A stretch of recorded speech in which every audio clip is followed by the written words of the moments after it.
If you are able, please can I ask that you remain standing whilst my chaplain, Reverend Sandra Jones, offers prayers for the meeting. Let's pray. Heavenly Father, I thank you for this meeting tonight. I thank you for the agenda and all the work, Lord, that's been put into tonight's meeting. I pray that you would give leadership and direction to each and every person. And Father, I thank you for all the borough represented here tonight, for each and every councillor. I pray that you would give them wisdom, guidance and direction as they serve the communities in which they work. Be with them, Lord, as they hear the wishes of the people, and help them to discern, Lord, what they need to do in order, Lord, to continue to make the Wigan Borough the beautiful place it is. And Lord, as we approach the summer holidays now, we just pray for all our young people, for those, Lord, for school is a safe place, but perhaps being at home might be a bit of a worry. We just pray for your guidance and protection over them. Pray for all our young people, that they would have a good summer holiday. And we pray especially for those who are awaiting exam results, that you would be with them, guide them and direct them. But Father, I do just thank you for this meeting tonight, and we ask your blessing upon it. In Jesus' name, amen. Please be seated. It's okay. Yeah, on is fine.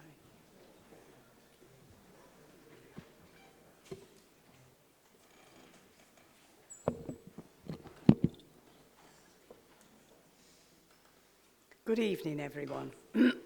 I will just run through some housekeeping prior to moving to tonight's business.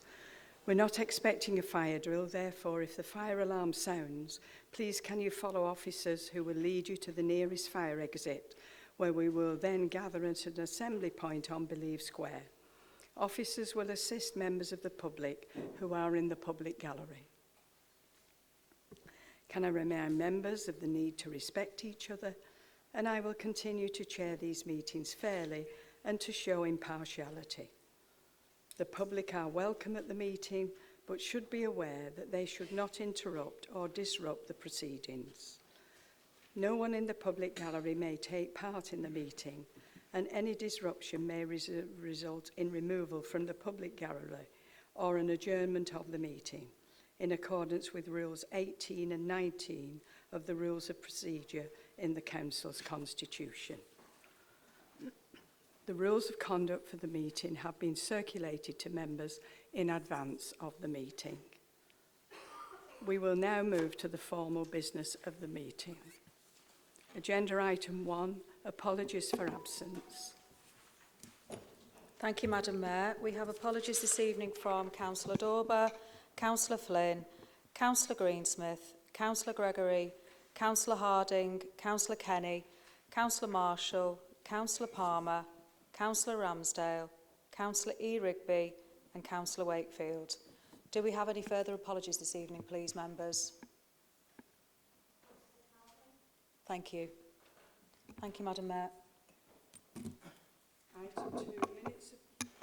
Item 2, minutes of the meeting held on the 21st of May 2025 are outlined from page 5 on the Council agenda. I will move the acceptance of the minutes of the meeting as a correct record. Leader, do you wish to second? Wish to second, Madam Mayor. Can I put the minutes to the vote?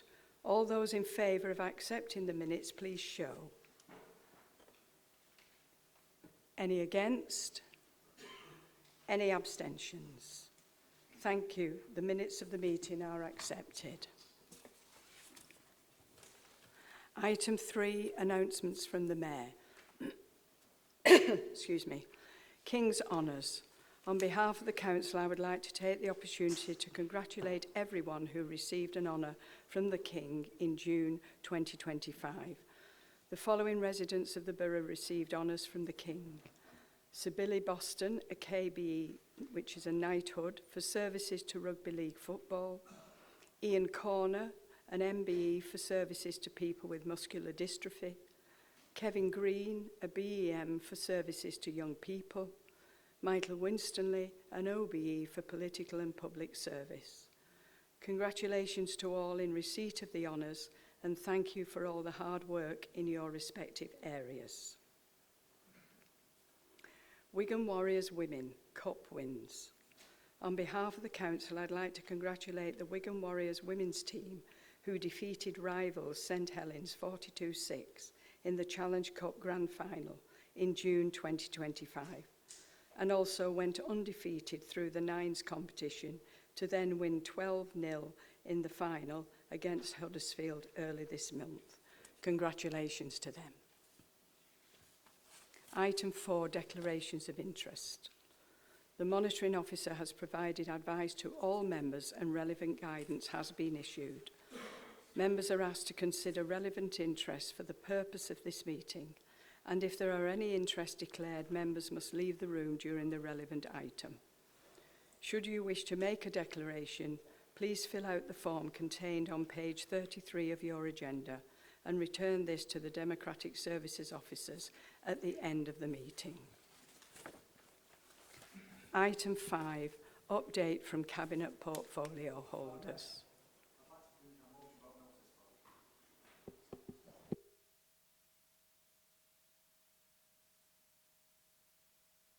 Motion. I'd like to move a motion without notice. Under Rule 10B, to bring forward item 9 before item 5.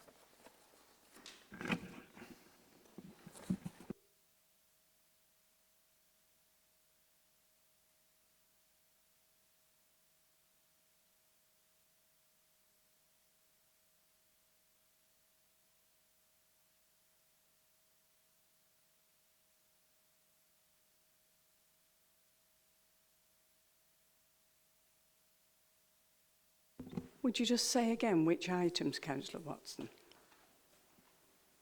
Yep, item 9, motions to bring forward before item 5, update from portfolio holders. Under rules on the Constitution, motions without notice, 10B, to change an order of business in the agenda.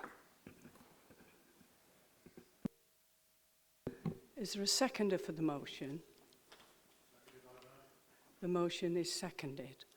We'll move to the vote. All those in favour of bringing item 9 forward, all those in favour vote now. Any against? Any abstentions? The vote is lost.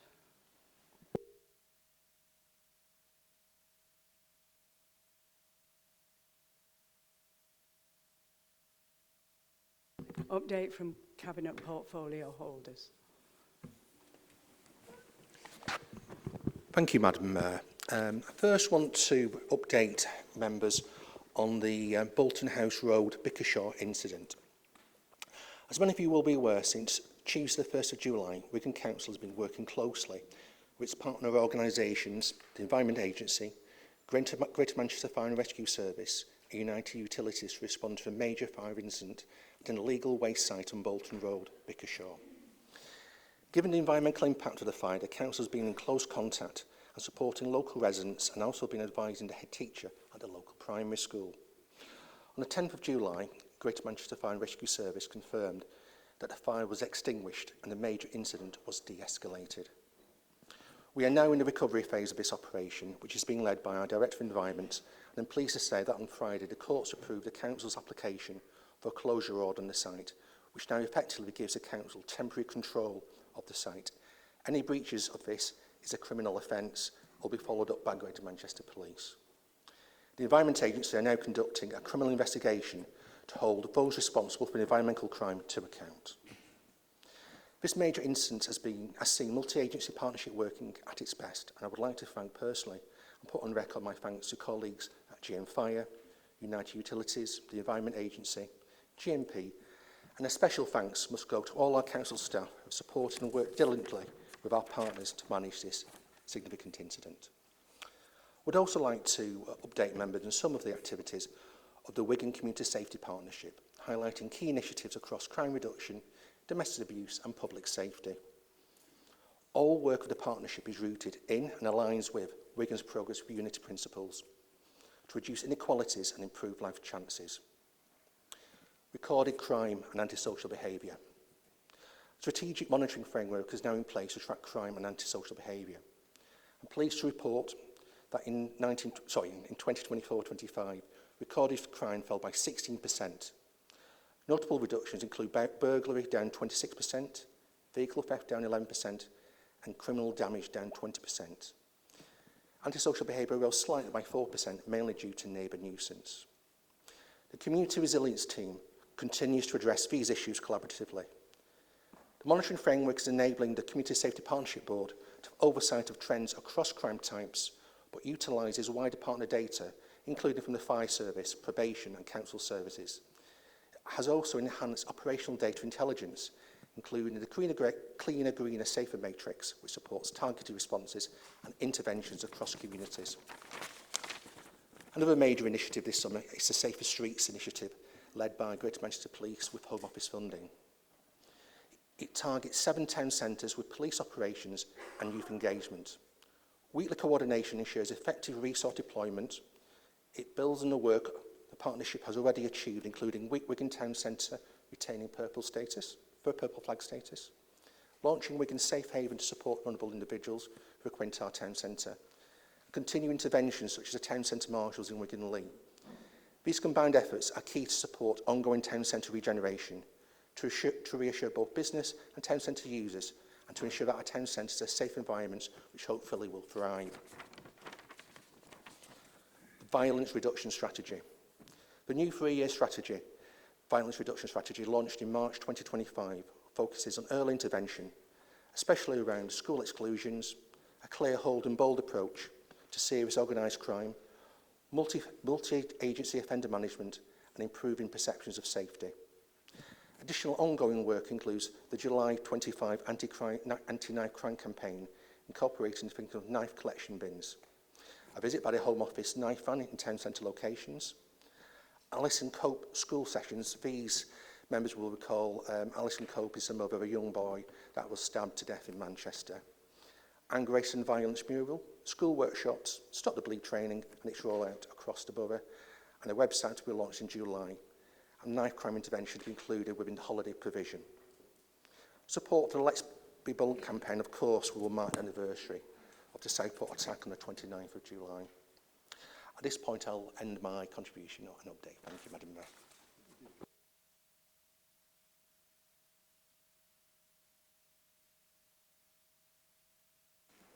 Thank you, Madam Mayor. I just want to make a statement on inclusion in the borough.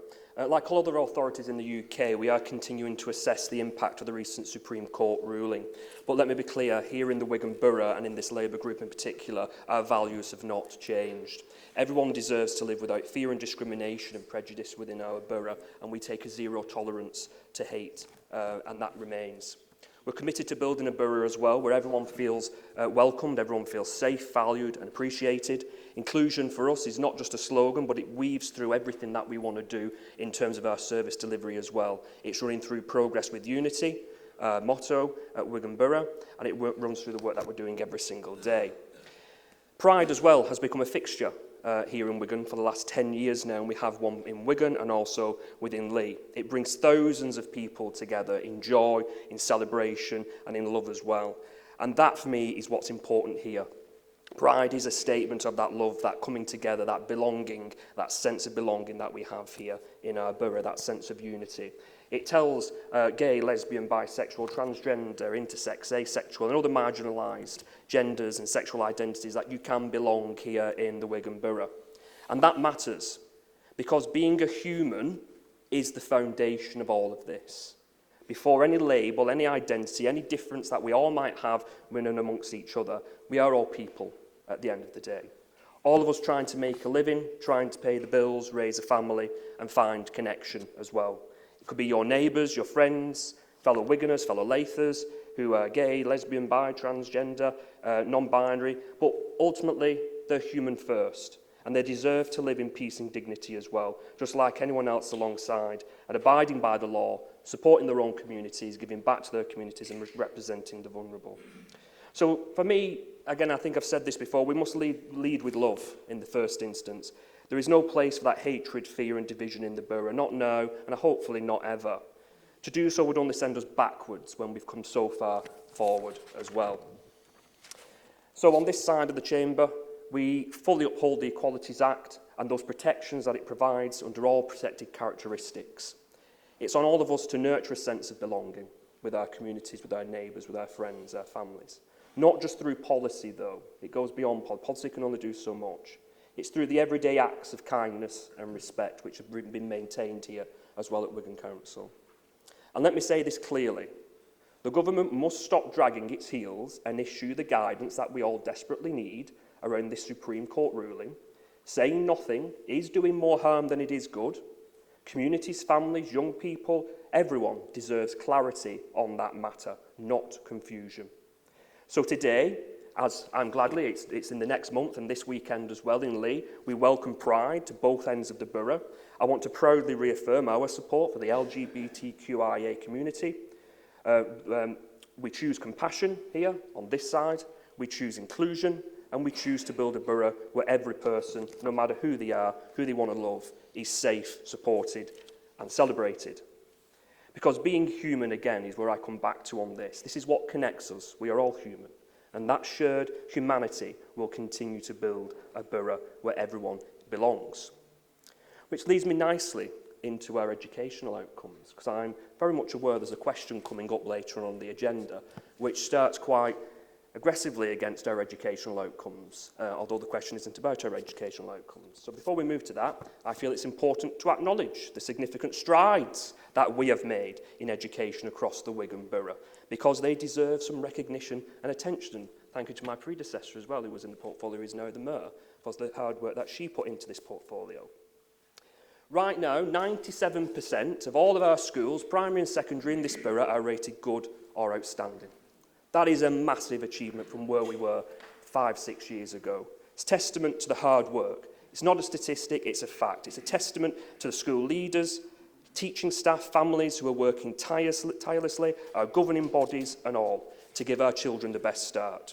We've seen improved attendance levels. We've got the all-child approach where it matters in Westleigh as well. Strong gains in good level of development in early years. Primary school outcomes above national average.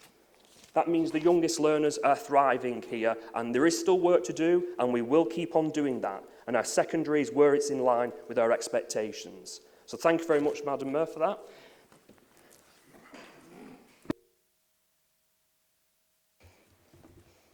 Thank you, Madam Mayor, for allowing me to speak. I've got 3 things today. I've actually got the income maximisation team, the allocations consultation, and the repairs consultation, which is a new one for you all. I would really like to congratulate the income maximisation team. We have hit 10 million, as you will have seen in the press and in the details that you've had through on your councillors' updates and briefing. That's bringing £10 million back into people's pockets. And we've now got £10.5 million. We'll keep going. We'll keep continuing with this data-driven initiative, and we've got so much expertise and a really rounded approach from our welfare team and benefits team.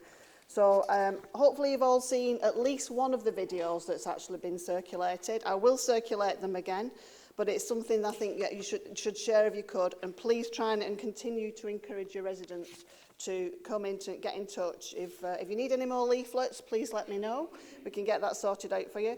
There is now the dedicated area in the Leigh and Wigan Life Centres as a drop-in, but there's other places as well that people can get information from. So please keep continuing to promote this campaign. It's 10 million is not enough. We're going to get as much as we possibly can with your help. So thank you for that. You've all had my email about the allocations consultation, which is started on the 8th of July and will conclude on the 16th of September. So you've still got plenty of time to promote this. This has gone borough-wide. It's important that we get as many views as possible with this. We've now got just over 21,000 homes in the borough. And last year, about 1,075 were actually vacated last year. But yet there's over 12,000 people on the waiting list. 6,000 of those are actually actively bidding. What we've got in the, hope you'll find with the allocations consultation, because you've got all the documentation, a lot of what is in that document is what you've already told us. It's what tenants have told us, it's what the general public has told us. But we do need to have those views. It's very important that we get as many as we possibly can so we've got that rounded picture. It's really important. And you're well versed in this. I've mentioned it every time probably. We've also got our priority groups that we actually make sure from an allocations perspective. That hasn't changed. So we're making sure that we still keep with our priority groups. As I've said, I've mentioned it every time, so I'll give you a test later. Date for your diaries, and this is for yours personally, because it's members only on this one. It's a drop-in session on the 21st of October. Sorry, it's October. 21st of August. That's actually at the Wigan Town Hall. I will send you the details. It's 2 sessions, one in the morning, one in the afternoon. It's a drop-in. You don't need to actually book it, but it's something that you can come in and speak to staff members direct about that. There's also going to be some public drop-ins as well. Again, I will circulate those details so when we've got those there. Another consultation event is coming because I keep mentioning it. We've had a lot we've had a lot of airtime on housing, but this is where the good news is that we're moving forward now. We're getting those policies in place. We're getting the strategies made as well. Consultation is going to take place on the repairs policy. It's imminent. I will send you the date. Again, this is tenant-led. It's something that the tenants have actually driven. We've utilised the data that we've got from your council inquiries, from the inquiries from residents and all of this. So this is something that will be utilised, and I will give you the date. Thank you.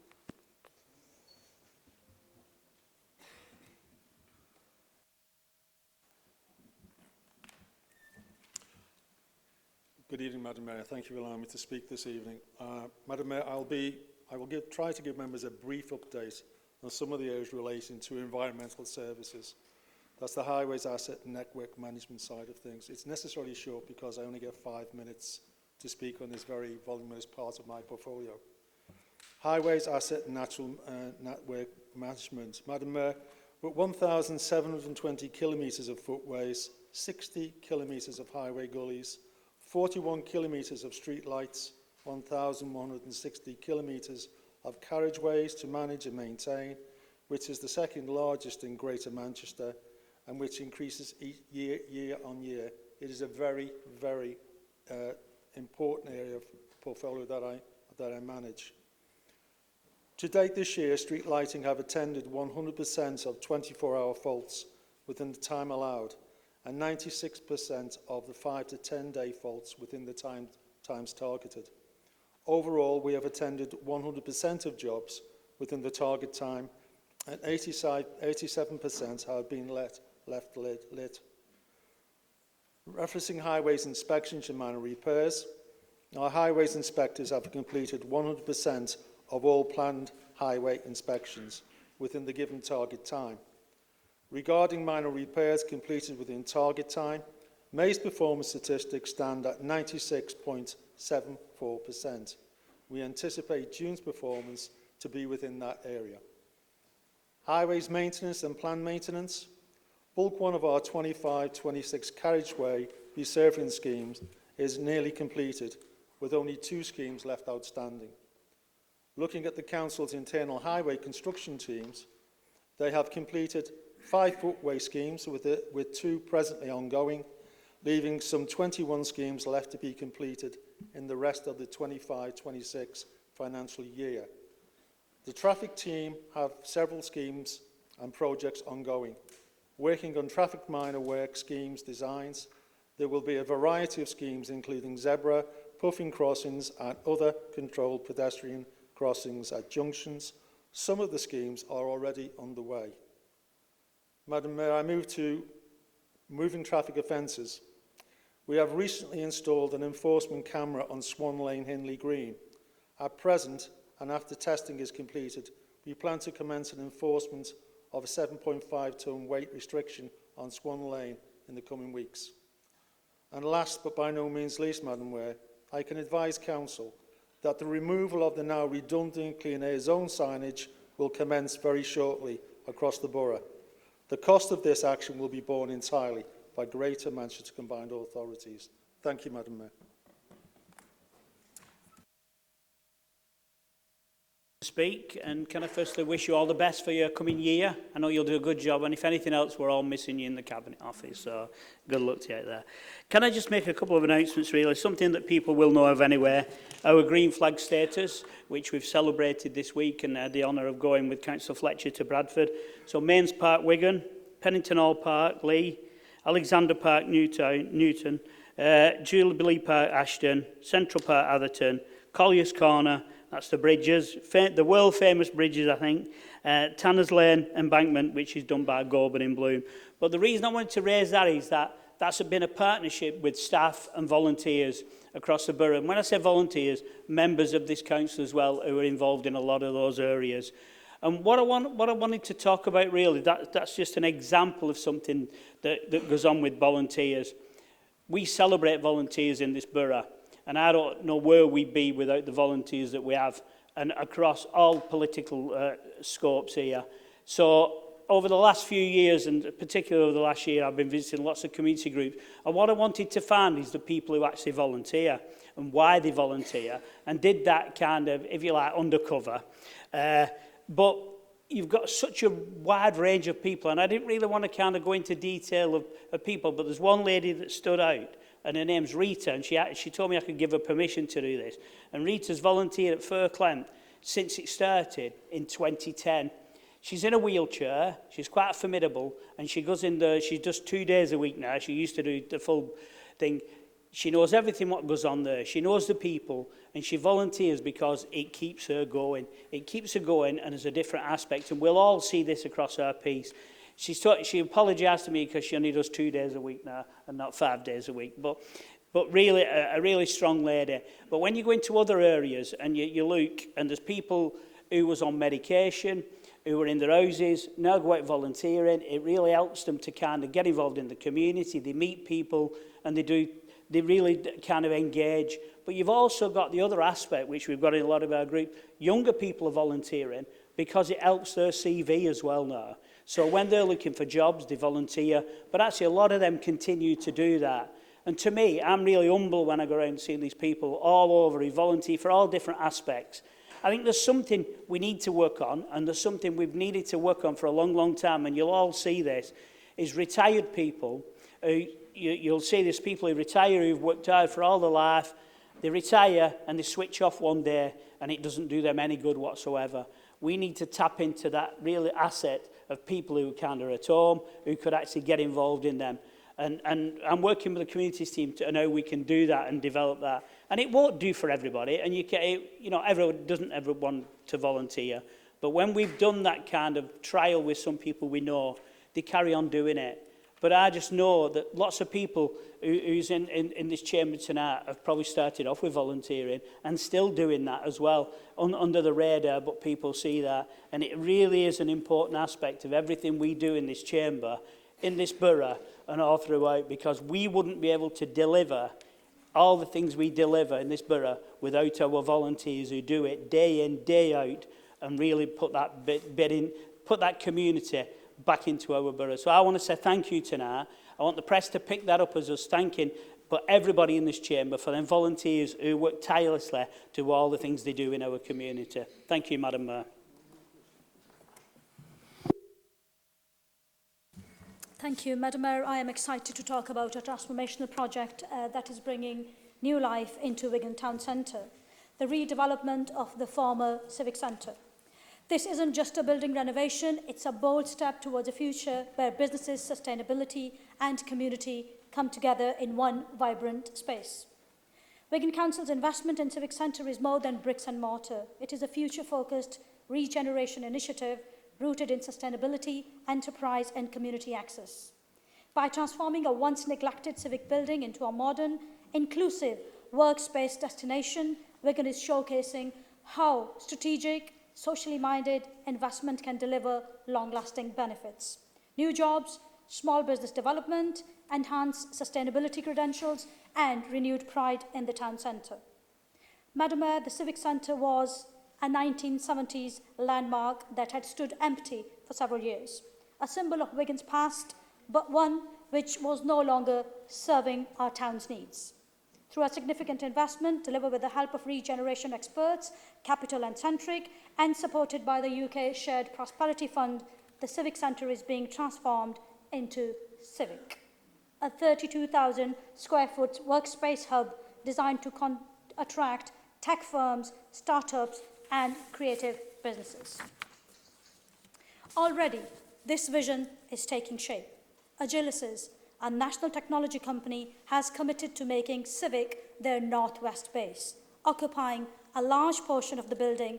This is a clear sign that Wigan is competitive, it's attractive, and is ready for new business opportunities. But this project isn't just about offices and tenants. It's also about sustainability.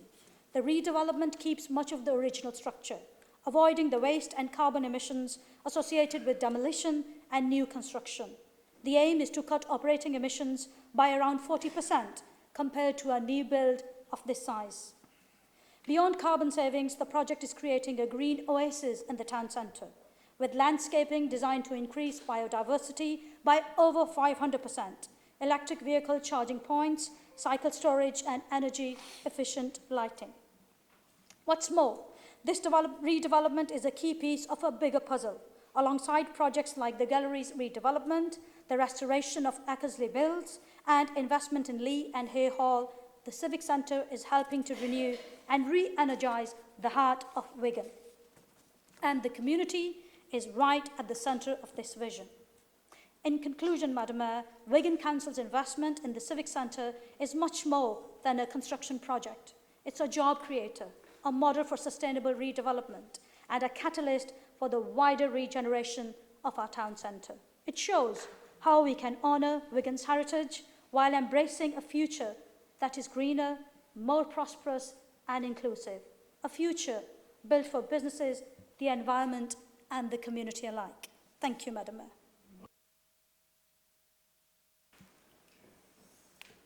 Thank you, Madam Mayor, for allowing me to speak.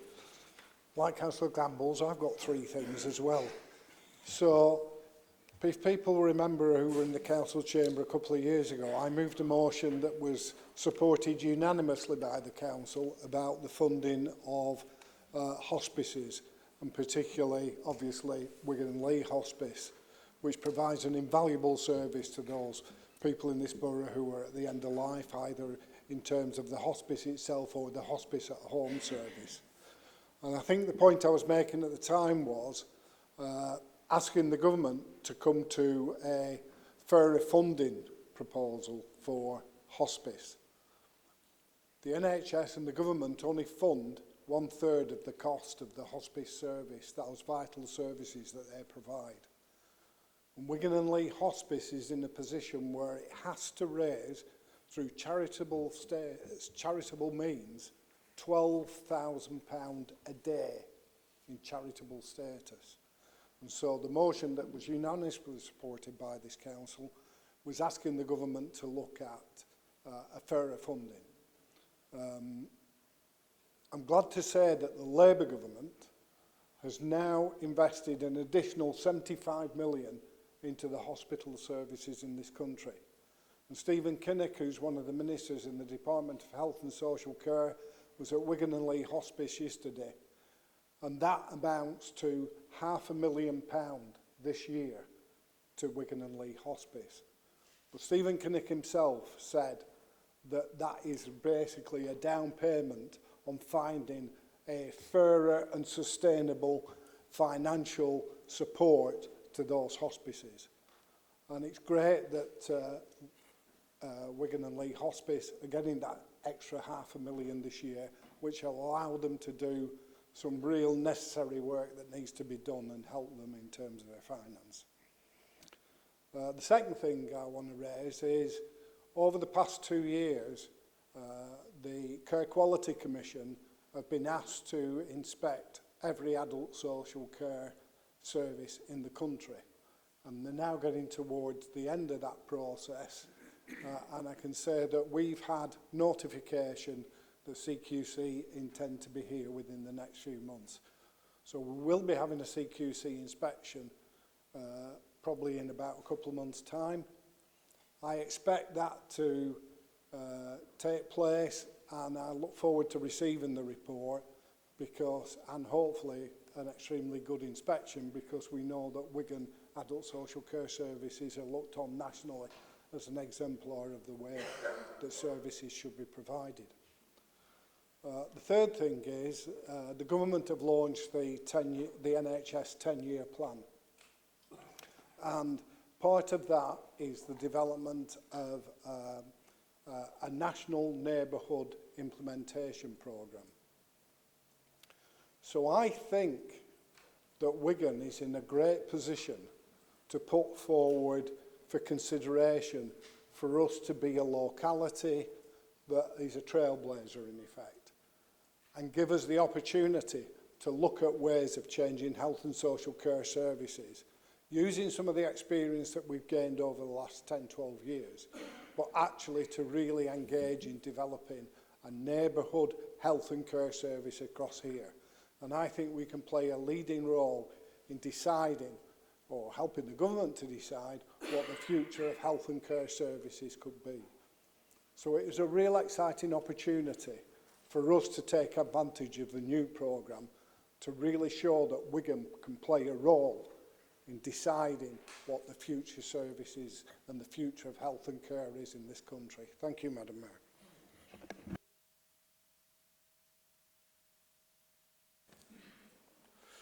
Thank you, Madam Mayor. Can I first of all just thank the Cabinet for that update, because they are necessary updates where people need to know and explain the facts about what we're doing as a council.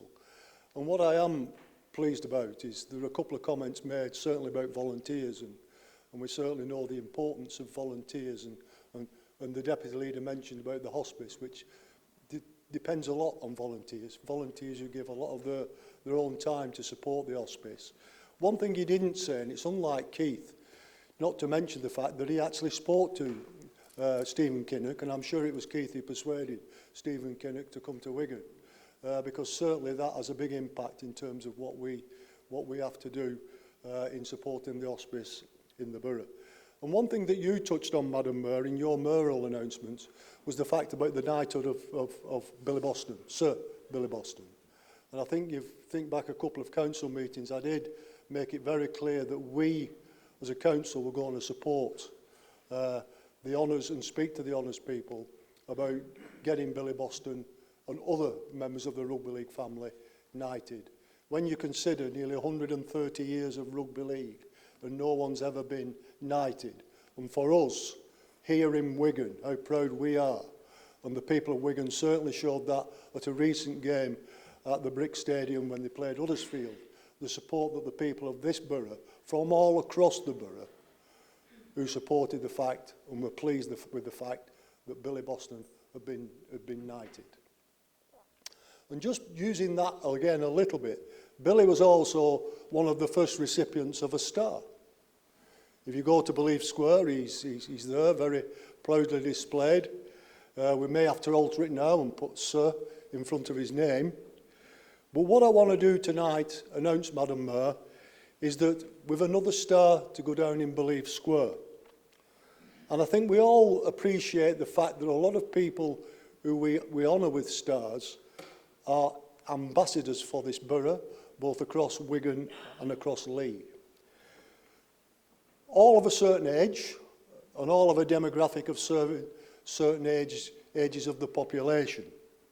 But tonight I'm going to announce a double act, who I think very much so deserve a star for the work that they do in entertainment. They are a double act which will be known possibly more to your children and grandchildren, and that is Phil Fletcher. And you all say, who's Phil Fletcher? Well, Phil Fletcher has a friend, and he's called Hacker T-Dog. And anybody who has the privilege to see Hacker T-Dog, he very quite often mentions the strong link that he has with Wigan. And what I do know, Phil is a resident of Hingley Green now, I think he's originally from Hindley. He's very proud of where he comes from, and at every opportunity, whether he be Phil or whether it be Hacker T-Dog, he shouts about the promotion of this borough. and I'm pleased to say that he's accepted our offer for a star in Belief Square. And I'm sure for a guy who started his own puppet business at the age of 11 and has gone on from success to success, and what we have been a little bit slow to acknowledge is that what Blue Peter have already acknowledged, and Blue Peter will be a programme that many of you know, despite your ages. They have now announced that Phil and Hackerty Dog are now the main presenters on Blue Peter. So, Madam Mayor, I think I'm very proud and very privileged to announce that the next recipient of a Belief Square in the Wigan Belief Square will be Phil Fletcher and Hackerty Dog. Thank you, Madam Mayor.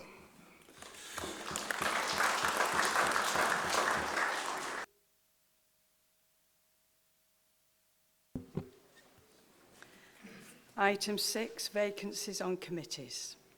Following the Council's AGM meeting in May, and in line with Regulation 15 of the Local Government Committees and Political Groups Regulations 1990, the vacant seat on the Licensing and Regulation Committees remained vacant for a period of 3 weeks from the AGM meeting, following which period groups were invited to make a nomination to the vacant seat. The following nominations were received for the vacant seat: Councillor James Fish, Community Independence Alliance; Councillor Sheila Ramsdale, Labour. As more than one nomination was received for the vacant seat, the Council is now required to vote on the nominations.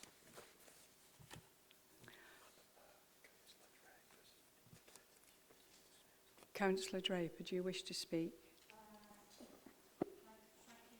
Madam Mayor, is the questions allowed to what the Cabinet members have just spoken about? No. No. Sorry, no, there are no questions. There is no questions? No, but you can write into the Cabinet, can't you? Well, I remember when we've been in the chamber previously, when the Cabinet members do actually do the remit, there is questions. Okay. I'm sorry, the answer to your question is no, Councillor Draper. There can't be questions. No? That's right. No questions are allowed at this meeting.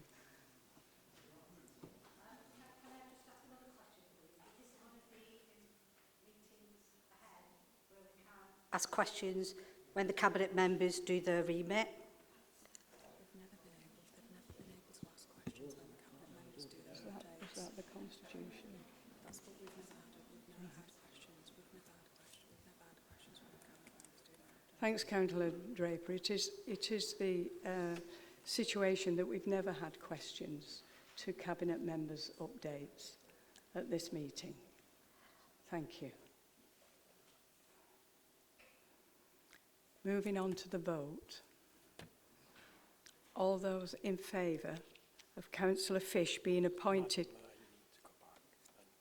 I need to go back over it.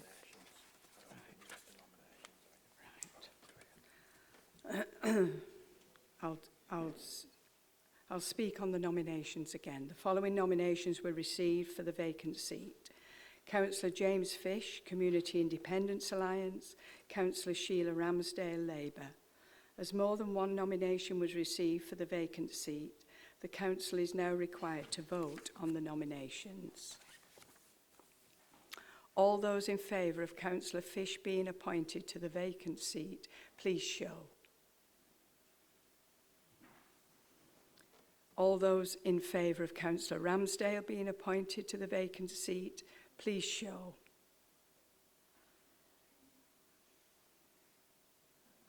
Thank you, members. Councillor Ramsdale is duly appointed to the vacant seat on the Licensing and Regulation Committee. Item 6B, Local Authority Governor's Report. The Council is requested to approve the nominations for the Local Authority Governor vacancies and reappointments as set out in the report at page 39 of the agenda. I invite Councillor Anderton to move the recommendations. Councillor Anderton. Can I move the recommendations and speak, Madam Mayor? Are the recommendations seconded? Seconded, Madam Mayor. Leader, would you like to speak now or reserve your right? I shall reserve my right, Madam Mayor. Do any other members wish to contribute? Leader? Sorry. Councillor Anderton. Sorry, Madam Mayor, if you missed that. I did ask, could I speak on this as well in the original ask. Basically, it's a very quick one. Just to say, I want to express my sincere thanks to all school governors, many of whom are in this room with us right now. And it kind of goes back to what Councillor Reader was saying about the importance of volunteering.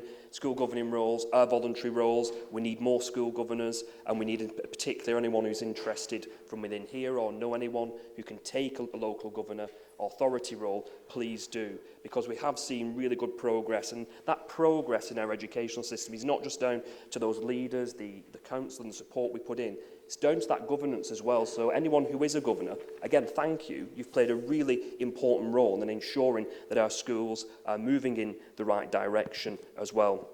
So please, final call is look at the current vacancies list. If you're not a governor, it's a fantastic thing to do. I'm on 2 schools and a college. I absolutely love it. It really gets you into the nitty-gritty of how our children are doing as well. And you can be a champion for children across the borough as well. Thank you.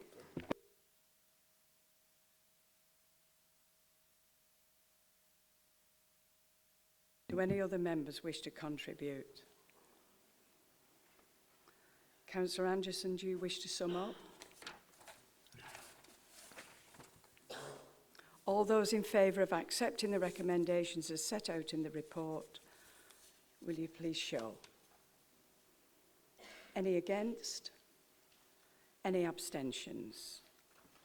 Thank you. The vote is carried. 6C, monitoring of urgent items and exemption from calling, 2024-25.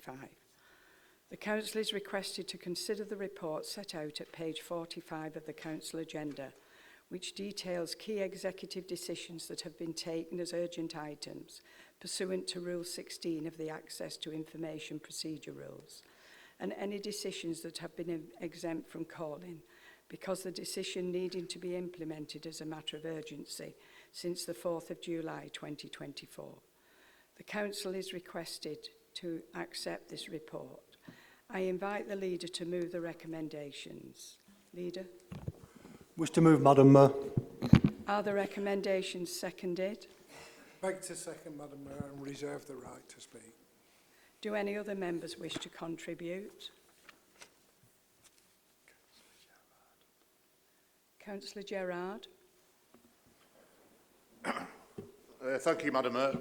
I've not got a problem with the report as per se, but I just want to seek some assurances that the matter of urgency clause isn't being used just to circumvent democracy. There seems to be quite a lot of matter of urgency things coming through. Obviously, we can't call it, not that we do it a lot anyway, but I just want to seek assurances that it's not going to be used every time, all the time. It seems to be happening quite a lot lately. Thank you.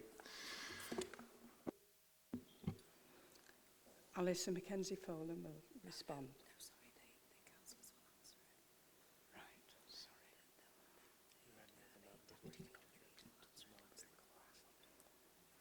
Do any other members wish to contribute? No. Deputy Leader, you reserve your right to speak. Do you wish to speak now? No, thank you. I'll let the Leader respond. Leader, do you wish to sum up? Very, very briefly, Madam Mayor, I can assure Councillor Gerard that that is not the case. Thank you, Madam Mayor. All those in favour of accepting the recommendations as set out in the report, please show. Against? Abstentions? The vote is carried.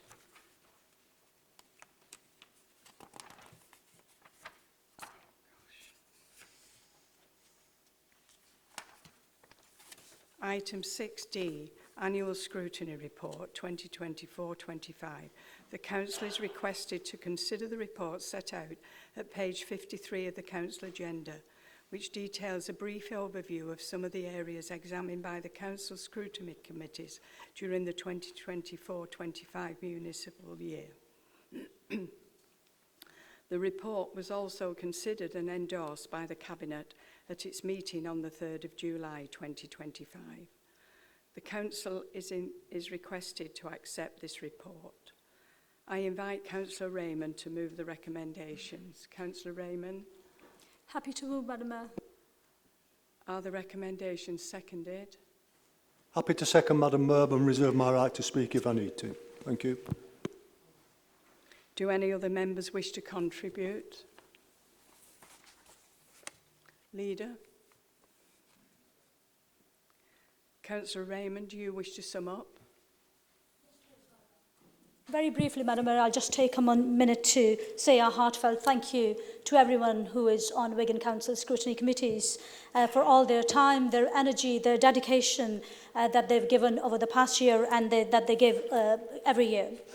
Committee chairs, vice chairs and the committee members, both from the Labour group and from our opposition, the work you do, digging into details, asking very tough questions and making sure that the voices of our residents are heard. It's really, really appreciated and it helps us keep improving and delivering the best for our communities. So I just want to place my thanks on record for that you do help us keep improving and moving and so we can move forward together. Thank you. All those in favour of accepting the recommendations as set out in the report, please show. Any against? Abstentions? Thank you. The vote is carried. Item 6E, Annual Report from the Chair of the Audit, Governance and Standards Committee, 2024-25. The Council is requested to consider the report set out at page 119 of the Council agenda, which highlights the work of the Audit, Governance and Standards Committee during the 2024-25 municipal year. The report was also considered and endorsed by the Audit, Governance and Standards Committee at its meeting on the 19th of June and by the Cabinet at its meeting on the 3rd of July. The Council is requested to accept this report. I invite the Chair of the Audit, Governance and Standards Committee, Councillor Charles Rigby, to move the recommendations. Councillor Rigby? I'm happy to move, Madam Mayor. Are the recommendations seconded? Happy to second, Madam Mayor, and reserve the right to speak if unnecessary. Do any other members wish to contribute? Councillor Jones. Councillor Jones. Thank you, Madam Mayor. I have one real big concern about the way sorry, I think I've got a bit of an echo. The way that we deal with complaints against members by the members of the public. And what I'm talking about is if somebody says something here tonight that offends somebody, and let's remember it's this day and age it's not hard to offend, and usually when it's on the left of politics, they submit a complaint after watching it on YouTube. We then waste fortunes in taxpayers' money actually investigating it. And I want to ask the Chair, is there a scenario where we can look at it from the step one, and if it's obvious that no harm has actually been made off that member, it's just politics, that we can just kick it out then, tell people to grow up a bit, stop playing politics and just move on. Thank you very much, Madam Mayor.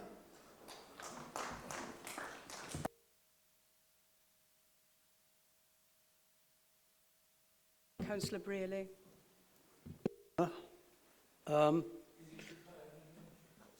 Sorry?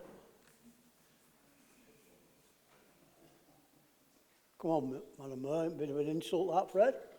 What did you say then? Say it out, spit it out. Huh? What? Why? Why do I need to declare? I'm not on that committee. Come on, Fred. You wait, you lad. Councillors, I must ask you not to speak across the chamber, please. Can you check these Councillor when Brearley, you speak like this?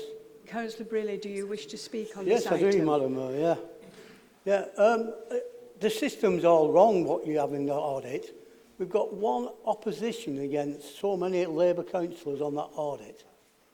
And we're a group, but we don't get an opportunity to sit up any person on there.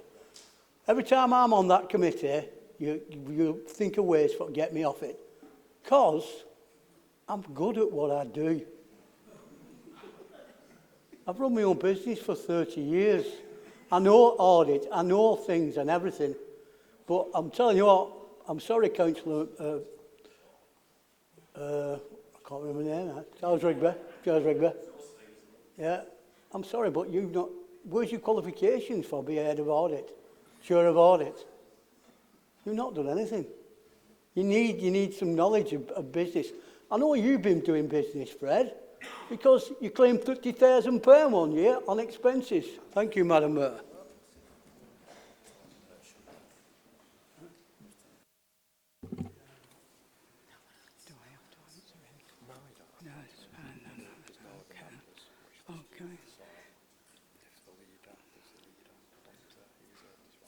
Leader, you reserve your right to speak. Do you want to speak now? Yeah, very briefly, Madam Mayor, but Councillor Brealey was a member of the committee, and can I just say it wasn't this Labour group that got rid of him? Thank you, Madam Mayor. Councillor Rigby, do you wish to sum up? Can I just say, on the first... Sorry, Councillor Rigby, please could you stand up while you're speaking, and if you're able. Sorry about that. On the first point that was raised, we're not looking at standards for this, but we do follow a strict guideline as to how we do things. And if we don't follow that, we're open ourselves at a later date.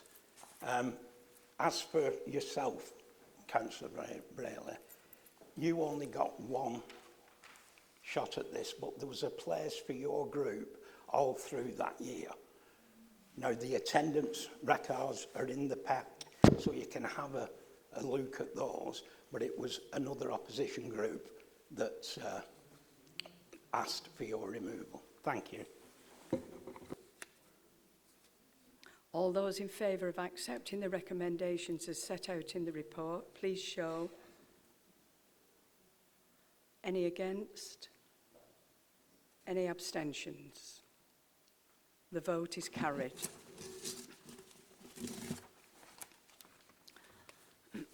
Item 6F, appointment of independent persons for standards issues, 2025 to 2029.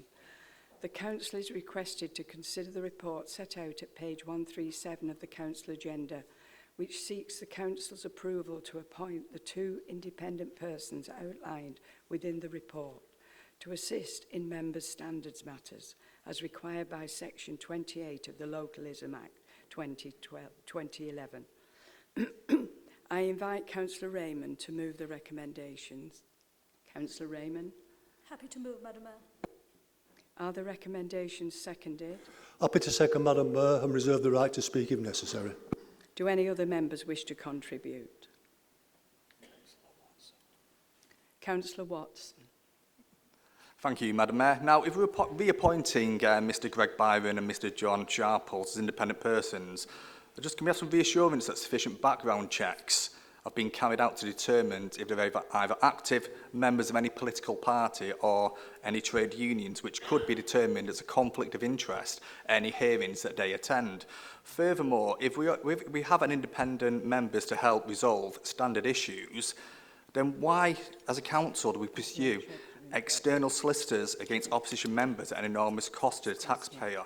And yet again, if we have these independent panels with independent members of the public, why are members of the Labour Party attempting and have attempted to pursue criminal action against opposition members and their families, to which Great Manchester Police did not want to pursue, nor did the Crown Prosecution Service? What was the cost to the taxpayer for a complete and utter waste of police time when we have our own standards panel which could have resolved this issue? Now, I'm certain that once we have the subject access request from Greater Manchester Police, that complaint will go in it. And I'm sure that Mr Greg Byron and Mr John Sharples will be put to work, because this was nothing short of political intimidation and using Greater Manchester Police as their own personal Stasi. Thank you, Madam Mayor.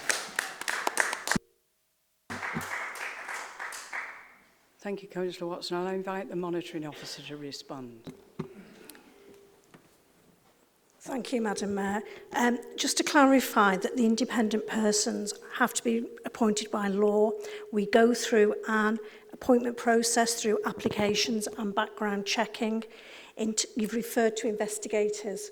The investigator is a different role entirely to the independent persons. Once a complaint is made, the independent's role is to assess that complaint and determine whether there should be investigation. In terms of the individual complaint that you've referred to, that is an individual complaint which remains confidential until such time it is concluded, and it's not appropriate to discuss it at full council at this stage, Councillor Watson.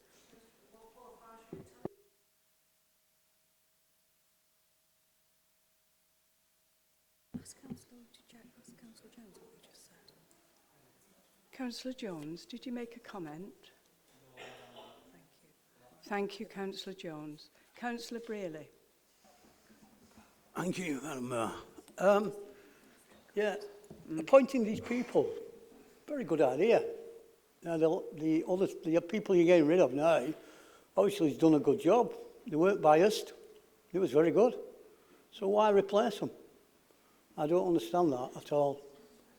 I mean, like other committees, they've got independent people who do it year in, year out, year in, year out, and you're not replacing them. Why? Thank you, Madam Mayor.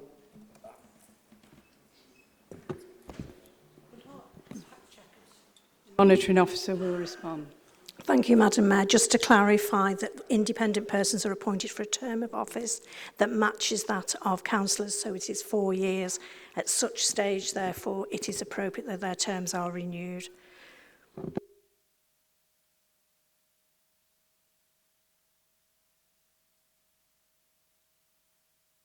Councillor Jones has requested to speak.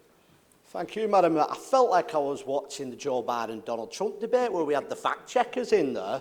So are we now going to have fact-checking take place every time a councillor in here speaks? Because I was watching Parliament the other day, and guess what? The Speaker, which is the equivalent to the Mayor, is trained beforehand as advice in their ear to make decisions. What I've never seen is them call a civil servant in to fact-check. Yes, there was things said wrong there. How many times do you lot say things political are wrong? So I want to see a fact-checker for everyone. I'm sorry, and to be Councillor sent Jones, the legality to show that a civil servant can speak in here. I'm done anyway. I'm done anyway. I'm done.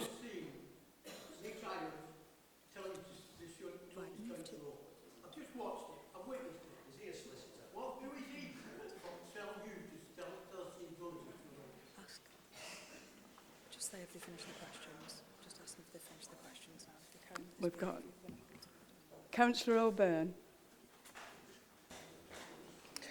It is just regarding the external investigation into me. I've been waiting a year. However much you're paying that man, can you tell him to hurry up, please?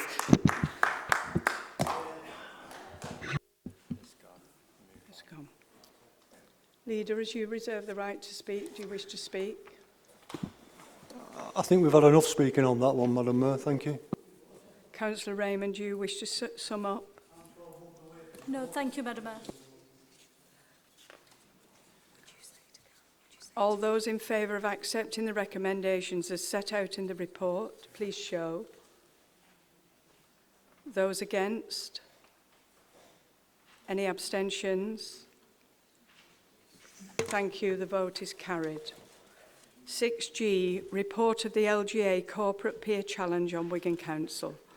The Council is requested to consider the report set out at page 143 of the Council agenda, which details the findings and next steps following the Local Government Association, the LGA Corporate Peer Challenge visit in January 2025 and their subsequent report.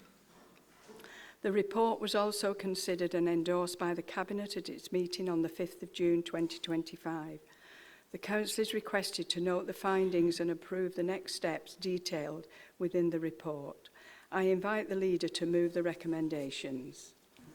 Happy to move, Madam Mayor. Are the recommendations seconded? Beg to second, Madam Mayor, and reserve the right to speak if necessary. Do any other members wish to contribute?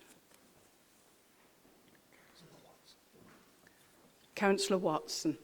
Thank you, Madam Mayor, and I was quite fortunate enough to take part in this review. And as an opposition member, I don't think I say enough, this council and the council officers get a lot of things right, and it goes unseen. And this report reflects that. But I've just got one comment on the report with the recommendations in terms of frontline staff. And it is a comment, I don't need any responses, in terms of maximising the energies of those frontline staff. It's the frontline staff, especially in the Environment Directorate, that people see day in, day out. And they are strapped. I know it's a financial cost. I know resources and finances get prioritised elsewhere. But our residents, what they expect is the very basics. And I think we've seen less and less each year, and it's getting harder and harder as the portfolio holder mentioned before, as we expand as above in our road network and so forth. It's getting harder and harder each year. So I think we need to consider that for future planning as a council, to put more planning into that directorate. Thank you, Madam Mayor. Deputy Leader, do you wish to speak as you reserve your right? Leader, do you wish to sum up? Yeah, thank you, Madam Mayor, and thank you, Councillor Watson, for your comments, and thank you for being involved in the process, because I think it is important that across the political spectrum, that when we do have people to come in and speak to us, that it's everybody who's involved, not just one political party. So thank you for that, and certainly I do know from speaking to the inspectors, like a one-to-one, as Councillor Watson did as well, certainly it was appreciated, the involvement of all our staff and all our politicians who were interviewed. So it's certainly, and I'll take on board what Councillor Watson said. Thank you very much. Recommendations as set out in the report. Please show. Any against? Any abstentions? The vote is carried. 7A. Wigan Borough's new cultural strategy, The Fire Within, The Forge, and 5-year evaluation report. The Council is requested to consider the report set out at page 157 of the Council agenda, which details Wigan Borough's new cultural strategy, The Fire Within, The Forge, 2025 to 2030, and the 5-year evaluation report of The Fire Within, 2019 to 2024 by Counterculture. The report was also considered and endorsed by the Cabinet at its meeting on the 5th of June 2025. The Council is requested to approve the Cultural Strategy 2025 to 2030 for launch in summer 25 and note the contents of the evaluation report. I invite Councillor Reedy to move the recommendations. Beg to move, Madam Mayor. Are the recommendations seconded? Happy to second Madam Mayor and reserve the right to speak if necessary. Do any other members wish to contribute? Councillor Jones. Thank you, Madam Mayor. First of all, I'm going to apologise to anybody that gets offended with what I'm going to say, because it was quite hard to write down my last experiences of the fire within. So I was mortified to see that when, as a town, we're talking about culture, we're using the fire within.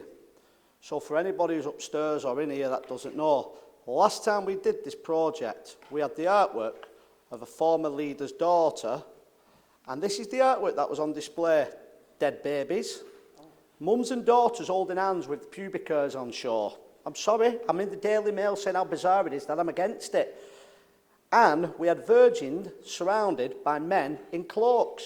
Now that goes against everything I hear from this council in here, but that is the artwork that was on shore. Not surprisingly, that place was empty all the time.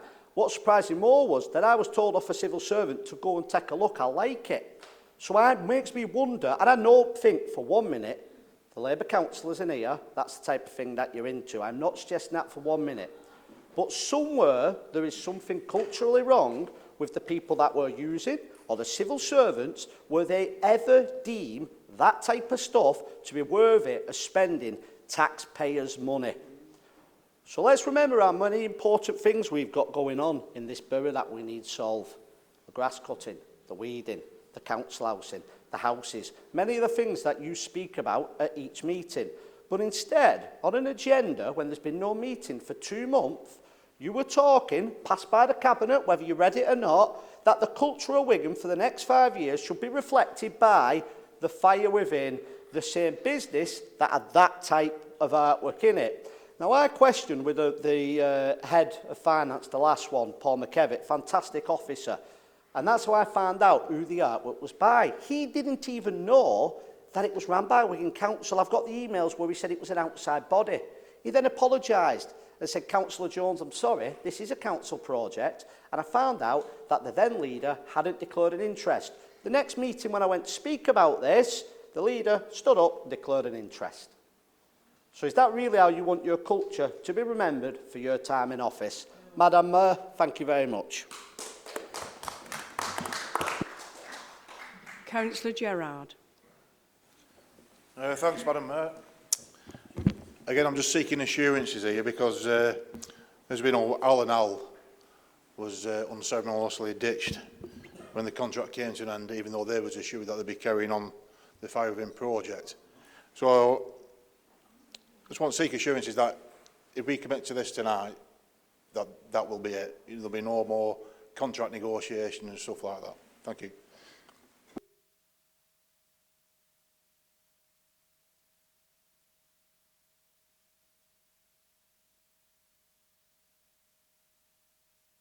Councillor Brayley.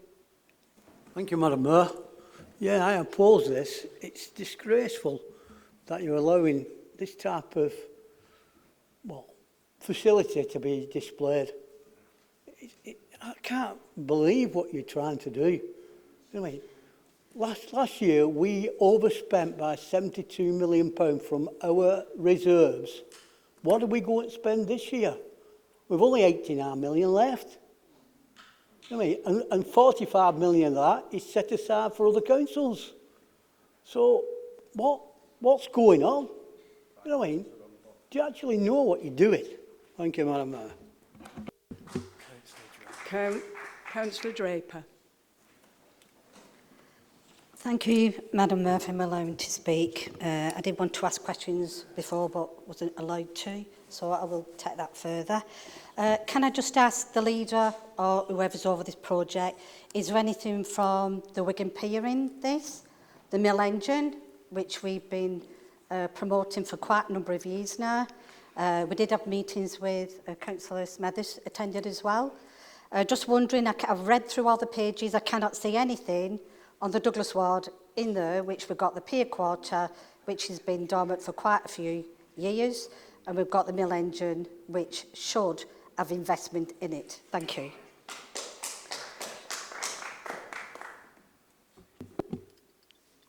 Leader, you reserve the right. Do you wish to speak now?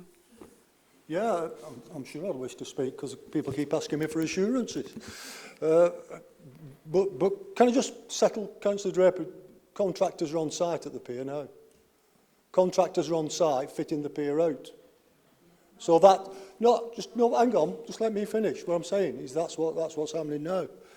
And perhaps sometimes with art, it doesn't suit everybody. I agree with you on certain details of art, Councillor Jones, but sometimes other people see that as art, you know. So that is what we have to deal with culture. And certainly the people who were involved in bringing that to what we call the Fire Within, they're not with us anymore. So it'll certainly be a different outlook. And I'm sure Councillor Reedy will give you the detail if required in terms of what's going to happen. But certainly I have no problem at all in pursuing what is an actual very good cultural promotion, and certainly something that we should be involved as a council and as a borough. Thank you, Madam Mayor. Councillor Reedy, do you wish to sum up? Yeah, can I thank the leader for answering the difficult questions on that one? But can I just say, before 2019, and I think the leader's already said, culture is kind of debatable either way. Culture in this borough, I wouldn't say was dead, but wasn't around as it should have been. So in 2019, we sat down and looked at what Wigan should be doing, and artists were coming to us because they were being pushed out of Liverpool and Manchester, and we was in the centre of that. So 2019, we had the Fire Within. Not so you get everything right in the world. Some people loved it, some people didn't like it, but I'll always hold my hands up to that. What it did do was bring in £36 million of outside funding for culture. And when I say culture, because people always say, people think of culture as being ballet or theatre. Culture is everything in our communities, everything that we do. So whether it's kids stuff or anything, so it's a wide range of everything. So what the Fire Within did in that was bring all that outside funding in and the stuff underneath. And I'm willing to sit down with Councillor Jones and go through some of the stuff we did around that. He knows I will do that. And things that we're going on moving forward, because it is a wide thing and it's a thing that moves. So it brought in loads of money. So what about the future? So that's it. This is not Wigan Council just doing it. The Arts Council are really backing us with a priority place. So they've seen everything that we've done and are really backing that. So there's lots of stuff behind it as well. And people know I'll be honest about things that if we're not getting it right, we'll make sure we do. We've already got a commitment of nearly £2 million coming into the new strategy, outside funding. And once we've kind of passed this strategy tonight, there'll be a lot more. People are looking at what we're moving forward on. And we'll live and we'll learn. But one of the things I will do, Councillor Jones, is speak to yourself and Councillor Gerard about how we move forward onto that and do it. Thank you.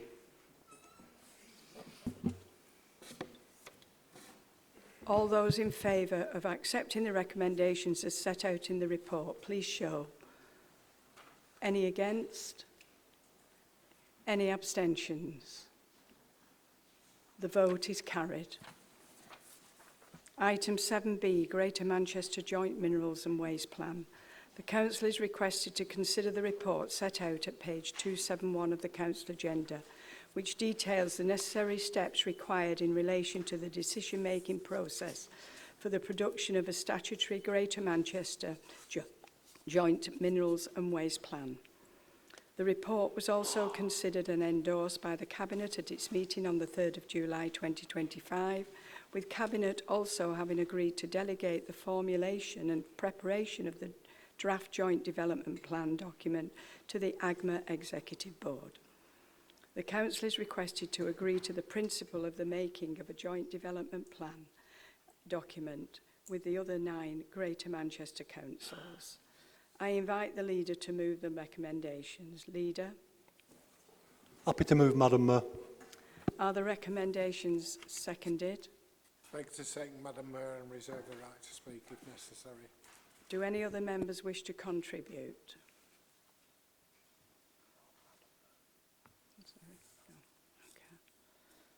Deputy Leader, you reserve the right. Do you wish to speak now? Leader, do you wish to sum up? Happy to move the recommendations within the report, Madam Mayor. All those in favour of accepting the recommendations as set out in the report, please show. Those against? Any abstentions? The vote is carried. Item 7C, Treasury Management Annual Review 2024-25. The Council is requested to consider the report set out at page 279 of the Council agenda, which details the Treasury management activity and closing position for the 2024-25 financial year. The report was also considered and endorsed by the Cabinet at its meeting on the 3rd of July 2025. The Council is requested to approve the Treasury management position for 2024-25, and I invite Councillor Raymond to move the recommendations. Councillor Raymond? Happy to move, Madam Mayor. Are the recommendations seconded? Happy to second, Madam Mayor, and reserve the right to speak if necessary. Do any other members wish to contribute? Councillor Jones? Thank you, Madam Mayor. One of the issues I have with the spending comes around consultancies. So the Labour Party have been running this council for decades upon decades, but yet last year still spent £7.1 million getting advice. And as Councillor Bradley points out to me, a certain company that we've paid actually has a former chief executive here employed.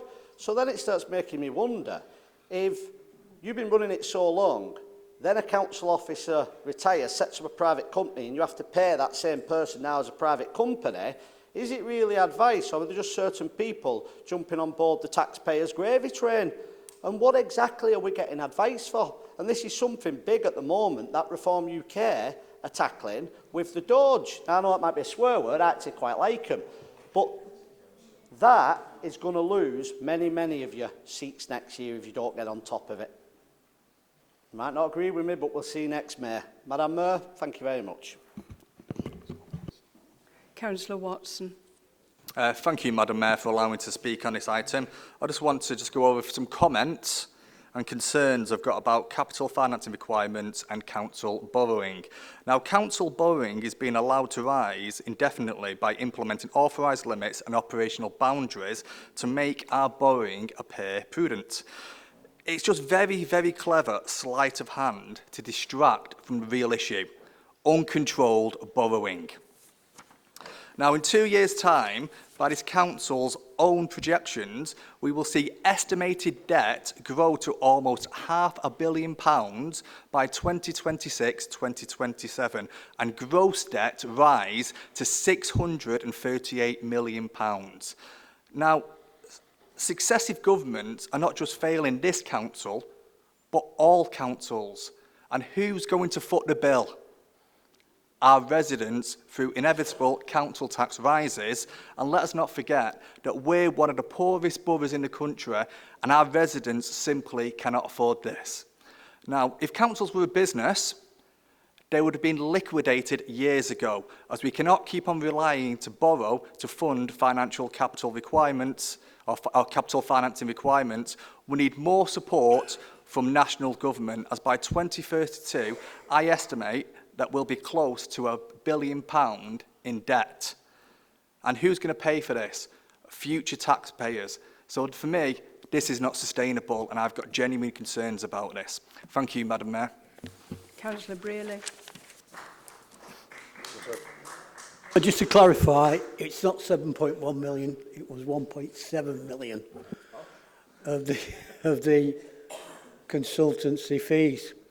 Now, as a council, I was elected, and I don't need somebody to tell me what I can and can't do regarding the interests of the people of Wigan.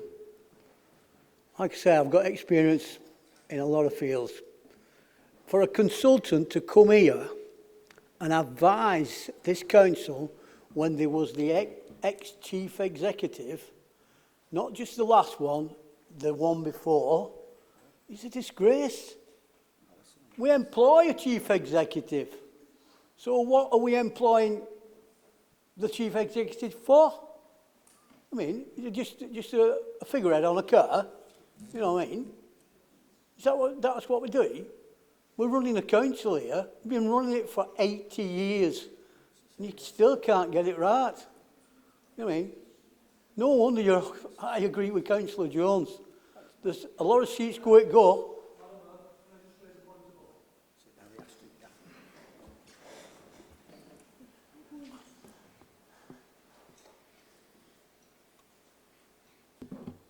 Point of order, please. What is your point of order? It's not unusual, but you slightly baffled me.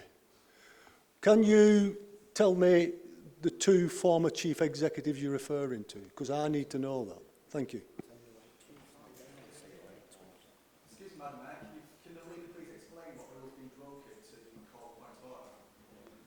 Doesn't a point of order. Okay.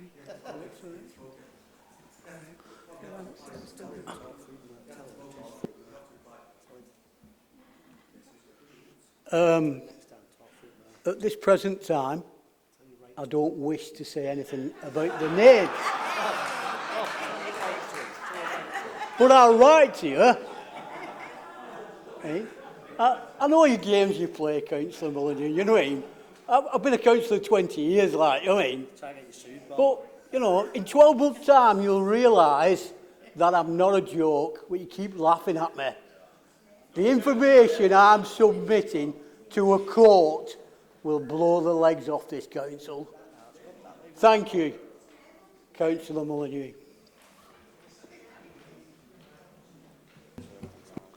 Leader, as you reserve your right to speak, do you wish to speak now? Yeah, if Councillor Brearley wants to write to me with the names and sign the letter, I'm more than happy to receive it. Thank you, Madam Mayor. Councillor Raymond, do you wish to sum up? Yes, Madam Mayor, thank you. Can I just respond to a couple of points? And I would say allegations that our colleagues have posed on us. Councillor Watson, number one, local authorities are not private businesses, so they can't be liquidated. Their debt is underwritten by the government, as you've seen across the nation, across the country, that a lot of local authorities have gone into uncontrolled debt, and they've been supported by the government, either by exceptional support that they can take or other measures. But can I just tell you that our Treasury management is legal, it's prudent, and it's robust so far. We are within our legal limits for borrowing, and I do share your concerns that, borrowing can go uncontrolled, but I can assure you that we are still robust. The legal limits that you mentioned are the legal limits that are provided to us by the CIPFA code and by the legislation from the government. So there is no concern that I can share with you. This Treasury Management Report we are required by law to present this to Council every quarter. So I do see your concerns, but there is no valid concerns that I can see, and I can assure you that we are within our legal limits. So that's that. Thank you very much, Councillor Brearley, for clarifying and for correcting that it's not 7.1 million, it's 1.7 if that's the case. And can I just say that ex-chief executives and ex-Section 151 officers in local government association are, when they move on, they can advise councils, they can be advisors, and they can provide their advice. I don't know what figure you are talking about, but that is also legal, so there is no concern that I can, that's there. Again, I really don't know what else to say, Councillor Brearley, but thank you very much for your expert advice on our Treasury management policy. Thank you.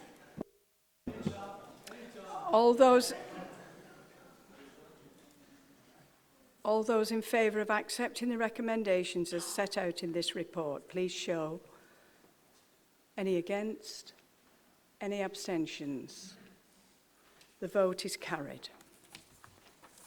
Item 7D, Homelessness and Rough Sleeping Strategy 2024 to 2030.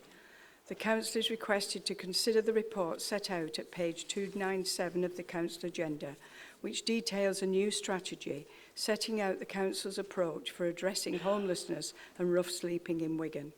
The report was also considered and endorsed by the Housing Advisory Panel at its meeting on the 17th of June 2025 and by the Cabinet at its meeting on the 3rd of July 2025. The Council is requested to approve the new strategy. I invite Councillor Gambles to move the recommendations. Councillor Gambles. I would like to speak. I move the recommendation, but I would like to speak, please. Yes, thank you. Speak. Thank you for inviting me to speak. And please, can I advise Madam Mayor that I'd like a name vote on this particular documentation, if I could. I will pick that up at the end. So, and also, right, this is really it's really important to me, and I know it's important to quite a lot of other people in this room, because homelessness carries a weight, an assumption, a stigma, but the truth is simple and powerful, because homeless can happen to any one of us. A lost job, a family breakdown, health crisis, none of us are immune to the twists and turns of life, and that's why it's so important to respond not with judgment, but with humanity. And here in this borough, I'm really proud to say that's exactly what we're doing. The strategy that you have before you is a comprehensive piece of work that's been done in partnership by a variety of organisations from the voluntary community and charity sector, along with public and private organisations. And I really would like to do some particular thanks, because these organisations have been heavily involved in this process from a strategy perspective. The BRIC, the Armed Forces HQ, Citizens Advice, housing associations, private landlords, Greater Manchester Police, GPs, NHS, Drug and Alcohol Service, we are with you, Greater Manchester Mental Health, Department of Work and Pensions, Greater Manchester Combined Authority, private businesses and developers, and a variety of Wigan Council departments. And I really want to make a special thank you to our homelessness teams for building these partnerships and coordinating our approach. All have supported and contributed to the strategy that you have before you today. And I hope that you have identified through reading the papers that it comes out very strongly and precisely that preventing homelessness is everybody's responsibility. The partnerships that we have with these organisations is extremely strong and effective in being proactive as well as responsive to the levels of homelessness we are experiencing and across the borough. You'll see from the report that the top 3 main causes of homelessness in this borough are being asked to leave by family and friends, accounting for around 25% of homelessness cases. A big proportion of young people are affected with that, and the Reverend had mentioned about keeping young people safe in her prayers. Along with that, we've got people whose relationships brought down, people who are living informally, sofa surfing on friends and family. So these are things that you'll know people, you'll actually have neighbours, friends. Section 21 eviction notice is one of the 3, and where people are terminated the private rented accommodation, usually under the Section 21 no fault evictions. This accounts for around over 20% of homelessness cases. Now, although the numbers have fallen slightly in this, so we're hoping that we've actually managed to stem the flow of that a little bit because of the work that we're doing with our private sector landlords and our ethical landlords. Domestic abuse remains a significant driver of homelessness. I don't know if I have to declare an interest, but I'm a trustee at Dias, especially among children and young people. And I'm sure every one of us knows someone that's been in one or more of these situations, and it really can happen to any one of us. This borough, however, is a place where no one's left behind. From council to charities, housing providers, healthcare professionals, faith groups to volunteers, we are working in true and strong partnership. Together we're creating not just services but safety nets, not just shelters but second chances. Throughout our partnerships with organisations like the BRIC, Citizens Advice and housing associations, we are providing real solutions, emergency accommodation, tenancy support, outreach services, pathways into employment, and we are breaking down silos and building lives. We are seeing results. More people are moving off the streets and into homes. More individuals are receiving the mental health and addiction support that they need. More lives are being turned around because we're treating people with dignity and not statistics. Well, this is not just about reacting, it's about preventing. Through early intervention, financial advice and community outreach, we're stopping homelessness before it starts. Because prevention is the most powerful solution of all. Please don't forget, behind every case of homelessness, there's a story, a person, potential. Behind every act of kindness, there's a ripple of effect of hope and progress. So I hope today you can celebrate the work that we're already being done, approve the strategy unanimously to recommit to doing even more. Because when we work together, this borough is not just a place, it's a promise. That everyone matters, that everyone belongs, and that together we'll do our utmost to end homelessness, not with words, but with action. On that note, I've left a card on your desk. Everybody's got one of these with a QR code, and it's actually a donation can be made to real change with to Wigan and Lee. It's supported by Forever Manchester, but the money comes back into the borough. I've done this before coming into the chamber today, and I hope you can do so or find other people who would like to donate. So I very much hope that you recognise the work and the strength of the partnership, the difference in this strategy is aiming to make, and I hope that we have a unanimous approval. But that's why I need to remind that we need to have a name vote, if you please. And thank you for your attention.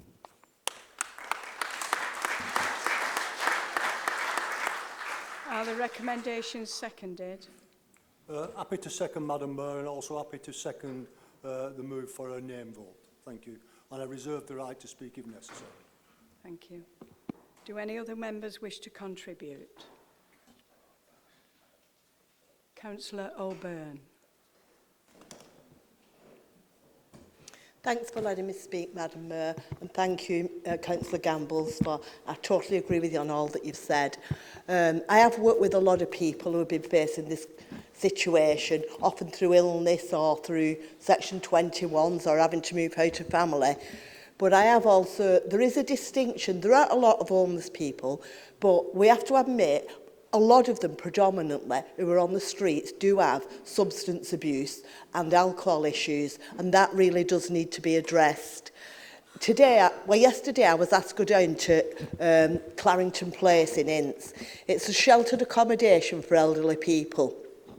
Now, I think we need to look at where we are placing homeless people with, issues of drug and alcohol abuse, because they bring in problems. There's a man being placed in there, and those people living there have experienced in the last 2 years, most of it in the last 18 months, he stabbed someone, he stabbed himself, he brings drug dealers in. They are terrified, these elderly people in that home. The clothes are being stolen. They won't go into the main lounge in the evenings because the drug dealers are being allowed in.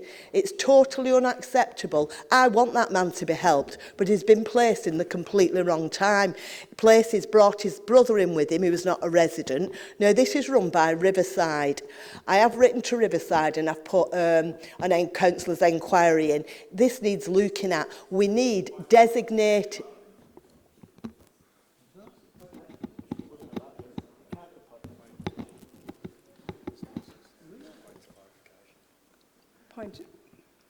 Sorry, could you put your request in again, please? Yeah, point of clarification, please, Madam Mayor. Sorry, there is no such thing as a point of clarification. No, point of explanation then. Is this something that is subject to a current criminal investigation? If so, I'm concerned that... we can keep playing this game. I'm only saying this because I'm concerned if it does prejudice a current criminal investigation. I'm just asking if it is. That's my point of explanation. I'm sorry, Councillor Maxine, but that isn't a point of explanation. All I want to say is it's been dealt with the police, but these old people are really, really suffering. We need properly designated places for homeless people to live with help on hand. We need security on hand. We need drug support. We mustn't place people into other places where vulnerable people are living. And it's not the only place. Myself and Councillor White went down to Windleshaw House. They are experiencing the same things. Drug dealers being brought into their home, a place where they want to be safe. It's meant to be sheltered accommodation. They're not being sheltered, they're frightened. So yes, of course, address the homelessness issues, but please can I ask that we look carefully at placing people in places that are suitable for them with the additional support that they need. Thank you. Councillor Jones. Thank you, Madam Mayor. I told you they've been running 8 years and didn't know rules, Madam Mayor. I've always supported this council with its homelessness. I've always said it's better than a lot of other councils, but we're starting to slip big time. Councillor Cunliffe knows that this is something I care about, and I've always said he is a cabinet member with adult health social care is in the best job. I've always been very complimentary of Councillor Gamble's. However, the picture painted today sounds good to people with no knowledge, but it's not a true assessment of the homelessness we have here in Wigan. And I'll give you a couple of examples, Madam Mayor.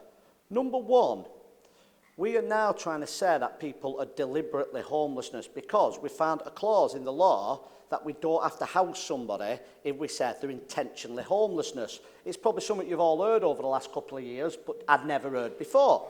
Now I understand why you're doing it. It's because the numbers. We don't have council homes people, so we're having to toughen up. Well, let's talk about that, not the rainbow land you've just told me about 5 minutes ago. If we're not careful, though, and we don't believe in Christian values of giving people a second chance, so by the way, Madam Mayor, I should backtrack. This could be somebody who'd missed a couple of payments of rent or the mortgage, has ended up homelessness. We're now classing that person as intentionally homelessness and saying we don't deal with them and we strike them off. That person then, if there's no other option, lives on the street. That's the type of thing that started happening in the United States of America, where we now have tent cities, and that's the way we're going. So like I say, I understand the things that you're up against with the, what is it, about 1,000 people on the council waiting list are homeless, about 16,000 are just applying for houses, and we probably have 200-300 homes circulating at any one time.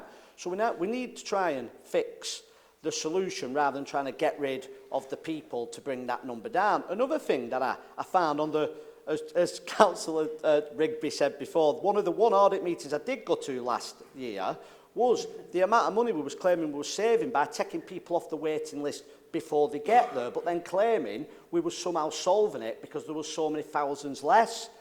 So we're looking at different ways to paint this rainbow picture, but not actually stopping what the real problem is, which is, obviously, as you mentioned, people facing homelessness because of many different circumstances. They say we're all 2 payments or disasters away from being homeless.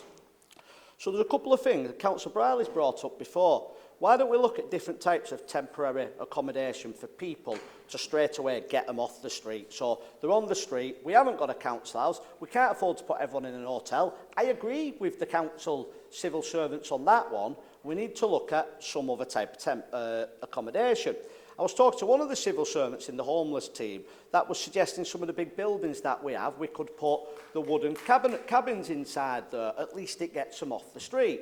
Now, I may have misheard Councillor Gamble's, so I'd like to give her a chance to put it right if she didn't mention them, which is HSP, Helping Support People on a Homeless Support Project. It's a charity in Lee which does just as good work as The Brick, another fantastic organisation.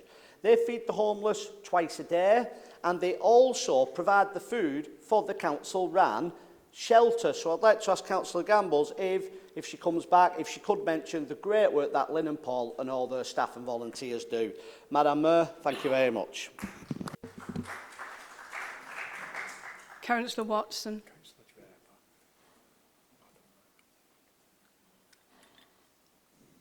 Sorry, Councillor Draper. Forgive me. Thank you, Madam Mayor, for allowing me to speak. Thank you, Councillor Gambles. I know how much and how urge you work with the homeless and housing situation. Can I just ask, have you got an anti-poverty policy? I did ask this at the Health Committee, because we all know in here, we all deal with it on our wards as well, it's prevention. Now, you know my stance, which I wanted to ask a question previously, is the right to buy. If we can stop that and stop the right to buy, keep our council stock, then obviously we'd have more to house the people. We've also got, as everybody just quoted, 12,000 on the housing waiting list, social housing waiting list, obviously the private sector as well. It's never been this bad as long as I used to be on the panel for the housing. I have never seen this situation before. I agree with what Councillor Jones had just said. It is the homeless people. And what really, really annoys me is what's just been passed with the benefits. This is going to impact on what we are talking about now, which is the homeless. The benefit system was what just gone through in Parliament was absolutely chaotic. I don't think half of the MPs knew exactly what they was doing. And the 50 rebel, this is what they're called, by the way, rebel MPs voted against. Now, that was PIP, and now we've got universal credit, which is going to be, I wouldn't say halved, but from £89 to £49. This is going to impact on this council and councils all over the country. And now any MP in Parliament can vote against or vote for cuts is beyond me. I've said it publicly and I'll say it again. If I was in that Parliament, I would have done exactly the same. And now the four, what they call rebels, has been suspended for actually coming forward, trying to talk to the disability groups and everybody else that's affected. Now, how can people be suspended doing the job? And this is what we've got as a government now, which is draconian and authoritarian. And it's going to have an impact on this council here, which, by the way, I have to say the housing, so you do a really good job. Sorry, Councillor Gambles. You do the best that you can in a really, shall we say, pressurised job with the welfare in the housing.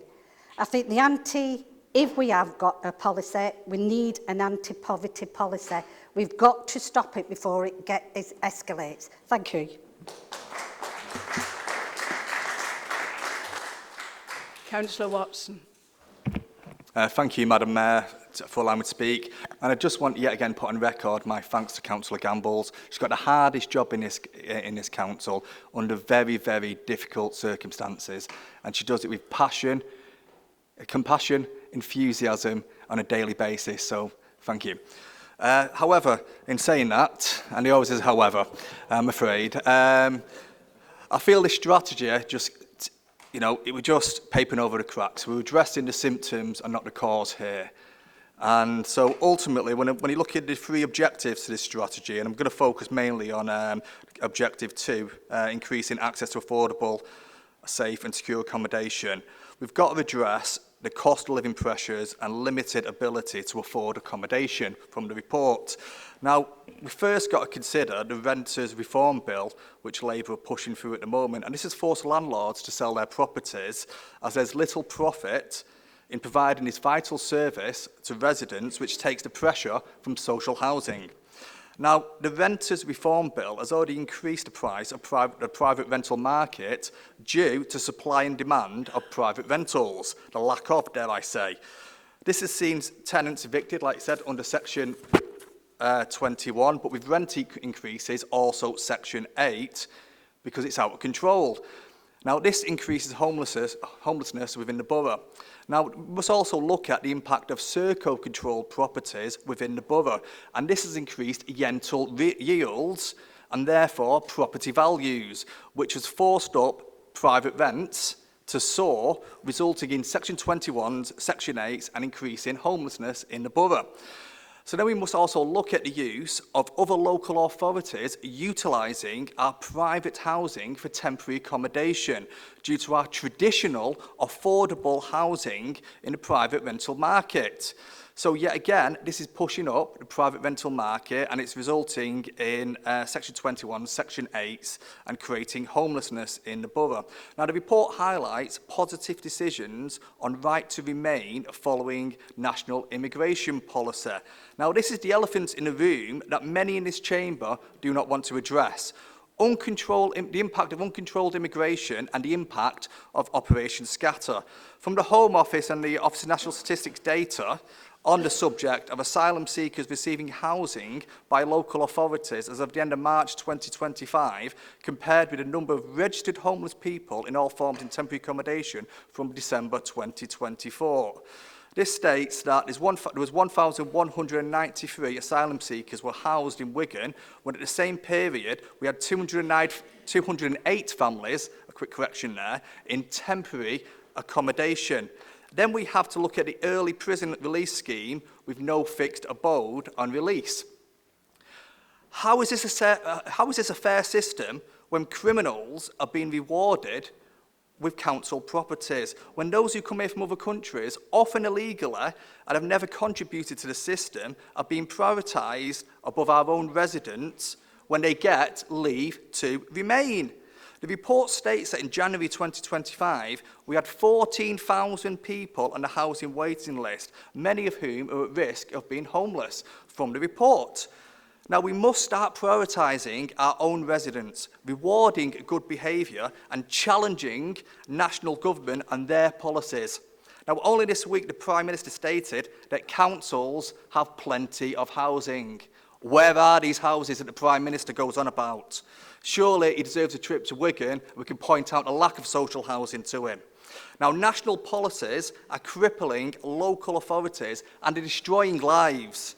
Now, regrettably, I cannot support this homeless strategy as it's not addressing the root cause of homelessness in the borough, which is a lack of affordable rental properties and the availability of social housing due to poor decisions by successive national governments. Councillor Myler.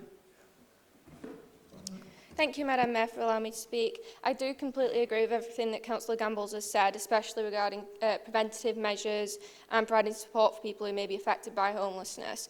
But I do feel like it's a much bigger issue in the borough than it's been portrayed. We've all been seeing a lot of problems with housing, obviously, and getting housing for people. And I do want to come back to what Steve said about the intentionally homeless clause that we keep seeing being used, and it does keep being used for families that aren't intentionally homeless. They've not intentionally put themselves in a situation where they don't have housing, and it's making it more and more difficult for us to help residents and for the homeless team to help residents get houses. I think that the strategy is brilliant. It's providing the support for the people and preventative measures, but like Councillor Watson says, it isn't addressing the root cause. I'm going to be supporting the motion just because I do agree with everything that it's doing. It's giving a lot of support for the residents that are struggling with homelessness, and I want to thank everyone involved in the strategy and all the organisations that have been helping. Councillor Brearley. Thank you, Madam Mayor. Get up here. Possibly I might get praise for this one, Councillor Lonnie. I actually took action. I was speaking to an homeless guy in Lee outside M&S, and I actually resolved this situation. And that guy now, the changes in him is unbelievable. He's living in a caravan, which somebody donated to me. Put it on the internet, and it was donated to me. I spoke to his family, and he was being allowed to put the caravan on the drive. So his parents couldn't live with him, but he's on the driveway now, and he's out of the weather, he's out of the conditions, and he's happy. You need to talk to these sleeping rough people, because that's all they want. They want independence. That's why they're sleeping rough. Them facilities you provide, I've been in, and they're appalling. There's 16 beds in one room, in that one in Railway Road. And that one at the side of the police station, you talk to them, they'll not want go. They don't want go. They said it's awful. You mean, they're not on drugs, but yet the person outside of them are on drugs. You know, and the women, they'll not go in there because somebody's climbing into their bed because they're all in the same room. I've spoke to them. Don't nod your head, love, I'm sorry, but, you know what I mean? I've spoke to these people, I've actually gone down and spoke to them. Now, this guy I've been helping, what I feel upset with, some sort of organisation were taking £80 out of his benefits, supposed to be helping him find accommodation, but yet he was sleeping rough all the time. I'm honestly, I'll take you down, Sue. You want to meet this guy. The changes in him is fantastic. He's actually cleaned himself up. He's had a wash, he's had his hair cut and everything. The guy's like enjoying being in society. He's still begging, you know what I mean? But I don't think he knows anything else. You know what I mean? I don't think, if we can get him a job, then possibly he will make it in society. You know what I mean? Now, other homeless people have approached me and said, can you get me a caravan? Now, I suggested this a few years ago, called it Stepping Stones. You know what I mean? We must have locations where we can put a 2-bed caravan, which you can pick up for next to nothing now, and put them in it. Give them their identity. Give them a key. Give them a locked place. You know what I mean? Build some. We've got hubs everywhere. You know what I mean? We even cater for old people to move and retire and live in static caravans. Because it's a holiday let, it's a holiday place. Well, what's the difference? I know you ripped into me 10 years ago over this, but now it's high profile. They're living on the streets. Like I said, a young lad approached me. He's living down Wigan Road at that Bickershire Flash. And he says, can you get me a caravan? And I said, I can only try, lad. You know what I mean? And, you know what I mean? I actually tore it down, this other guy, and set it up for him. Wound it, wags down everything. You know what? Made him feel important. And that, to me, is what it's all about. You need to speak to him. And I'll go down and support you, Sue. You know what I mean? That email I suggested to you, I'll even volunteer my services on the housing when allocation housing, because we've seen so many council houses empty and nothing's being done. It's like we're playing catch up with contractors. And I raised this when I was on the committee, and it's true. And a lot of them residents on the committee, they agree with me. and then obviously I'm off the committee. Anyway, thank you, Madam Mayor.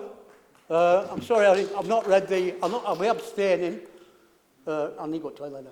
I'll be abstaining because I've not read the report, because my iPad, the officers have not sent it. They only sent it me today and I've no time. Okay, thank you. Councillor Gerard. Thank you, Madam Mayor, and thank you, Councillor Gambles, for the report. Just a few points, really. I think a lot's been already been touched on. 1.8 says the three main reasons is, you know, Section 21. So, for, you know, being kicked out by family, stuff like that. I mean, as councillors, we get that all daily, you know, and I think my inbox is quite full trying to help people get council properties. But like it's been mentioned here now, sorry about that, we need to address a lot of problems what these homeless people have, which is the drink addiction, the drug addiction, crime. And when we do give people properties, it needs to be in the right area, as Councillor mentioned. I've got a similar situation where people with substance abuse problems have been placed in an old person's bungalow or in a flat overlooking an old person's bungalow, and I've copied you in on a few times on this, and he's been allowed a dog which is not really allowed in there, but we placed him, he's an alcoholic. They placed him 50 yards from an off licence, what's open from 5:30 in the morning till 9 o'clock. He's been given a dog, allowed his dog his compassion, but they give him a top floor flat, and he doesn't take it out for his business. That is completely wrong. And as I've mentioned in meetings before, it needs to be all departments speaking one another. When we do allocate a property to somebody, it needs to be right and in the right area and with the right support behind it, because it's just not going to solve the problem, it's just going to take the figure down a bit of who's homeless. My next point is really, do we know how many people are homeless in Wigan Borough? What is the actual figure? I don't know if anyone did watch the Billy Moore thing online. I watched that quite a lot, and a couple of other ones, and he puts a spotlight on all, not just obviously the League when he did in League, but it's all over. So this is a pandemic, what we have with the homelessness, and the government has got to get it right and get a grip of it, because society is crumbling daily with what's happening. In the report on 2.3, it says making use of the housing we have. It's been touched on, we've got lots of empty properties. I've mentioned many times about void properties, what we had in Atherton. I think it's standing around about 70 odd at the moment. I've not had an updated figure which I've asked for. But one of the properties, a family home, Sue, and I've copied you in on this, has been left empty for over 900 days. A semi-detached family home on Warwick Road. The excuse is that there's an electrical fault on the property. 900 days. I don't know who they have to get in there, but it's Elon Musk or someone like that to solve the electrical problem. But a house should not be empty of that size for 900 days.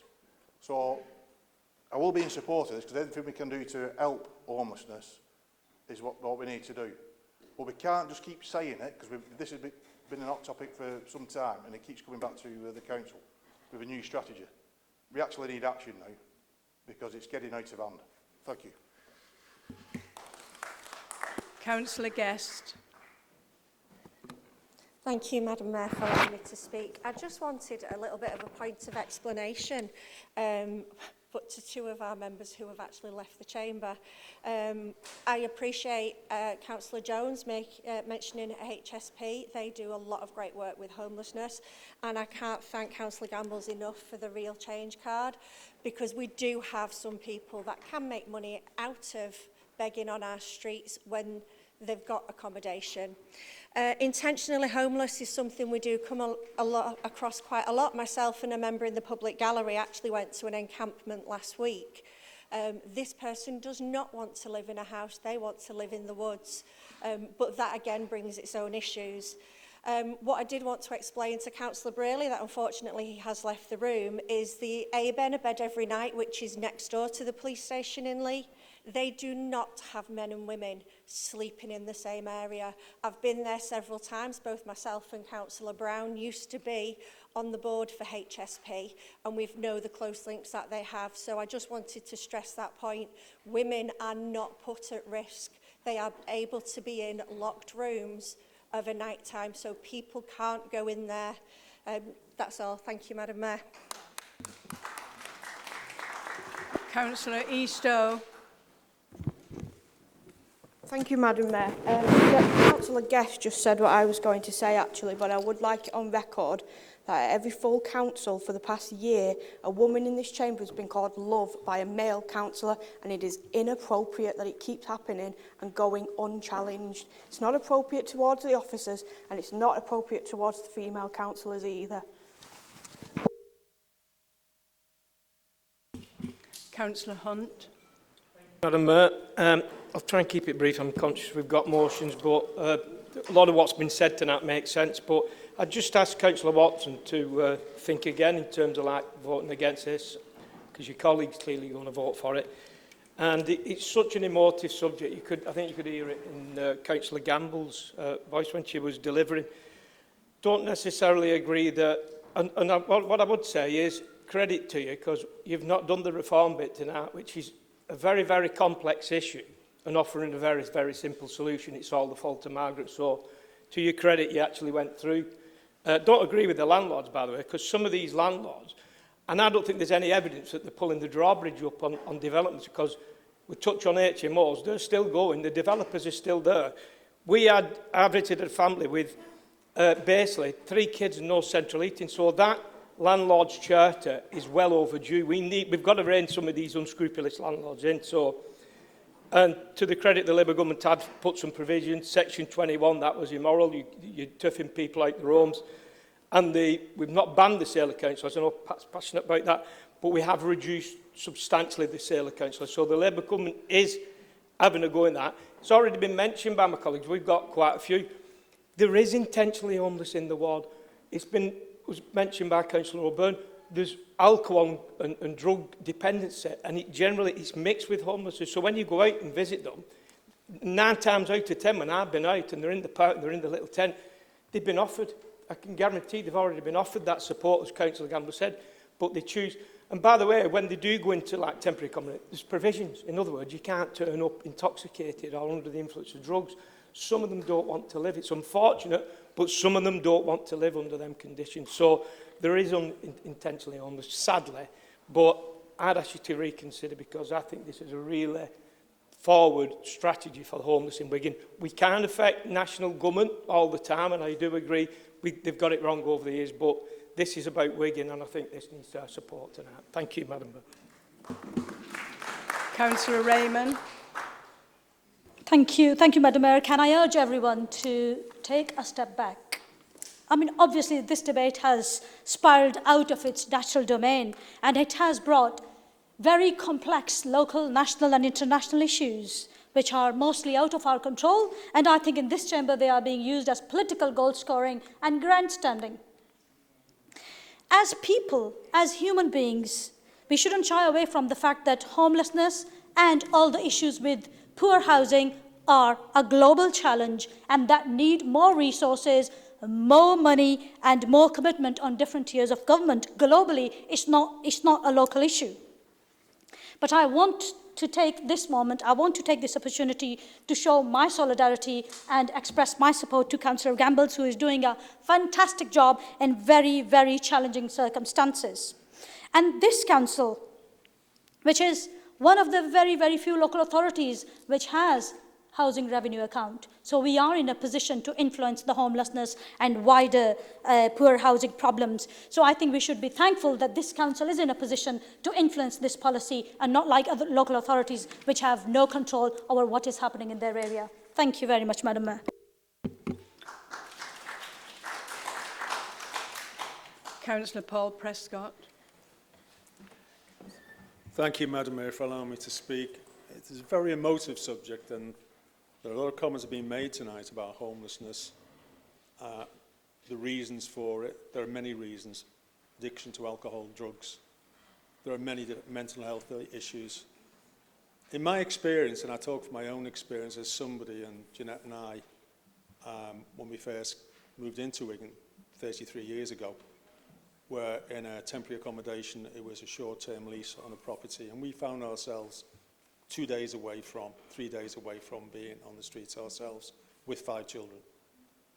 Ian McCartney came to our rescue when I went to see him, and he found us a property in Norley Hall where I lived happily for a long time. So we have some idea of what the strains are on families. 2 occasions in my life when I've been as a ward councillor, I'll give you 2 issues. Firstly, my son brought a young man home several years ago now. He'd found him on the streets, begging for food in Pemberton. He brought him home to me. He said, "Dad, you've got to help this guy. He's in real trouble. He's got nowhere to go." He'd be about, I'd say about 19, that age. He'd been released from prison 2 days before. And it turned out I ended up taking him to the infirmary because he was a schizophrenic and he'd had no medication given to him. He'd been left out onto the streets in that condition. Couldn't go home because there was an order against him going home. Managed to get him into hospital, stay with him 2 o'clock in the morning. And our emergency response mental health team came out and they were able to help him to resolve his issues. A couple of weeks later, he came back, and I wasn't in, but he thanked Jeanette for what we'd done for him. That's a genuine situation. So it isn't about people getting released from jail because they're jailbirds. They shouldn't be treated with respect. That's not correct. There are genuine cases amongst them. The second occasion I can think of is basically, we'd gone shopping to the Lidl in Pemberton, and there was a young man sitting by the trolleys, looked really dejected, down and out, I'd say again in his early 20s. I went across to him and I spoke to him. I said, "Look, if I can help, I'll help." And I spoke to him for a while, and he gave me his name. That was when Terry was in the role that Susan occupies now. And I spoke to Terry, and he said, "Right, okay, we'll get him the help he needs. He needs clothes, he needs somewhere to go on temporary accommodation." Because I had his name and I gave the name to Terry, Terry did the right thing and he checked up. It turned out this young man wasn't homeless. He did have a property from the council. He had a flat in Lee. So when Councillor Gerrard says, do we know the figures of those people who are homeless in the borough? Do we know the numbers of those people who are genuinely homeless in this borough and deserving of our help? This shouldn't be a political football. It's far too important for that. Thank you, Madam Mayor. Councillor Anderson. Thank you, Madam Mayor. And obviously this has been quite a long debate, and I agree that Councillor Gambles has a very challenging portfolio, which she does very well. Just 1 or 2 points, some of which have already been made. One is obviously Section 21 notices and are in the process of being banned by this Labour government. Right to buy discounts are also being reduced significantly by this Labour government. This council has a very ambitious new build programme for new properties, along with registered social landlords, to help tackle some of the homelessness in this borough. In terms of the Wigan and Lee homeless hubs, ABEN in Lee, both have support workers for drug and alcohol and have a lot of success stories in turning people's lives around as well. So it's not all negative out there. And in terms of the homelessness service using intentionality, I've not seen any evidence at all to say that that service is doing anything untoward in terms of the way it does treat homeless people or assess their need. Thank you, Madam Mayor.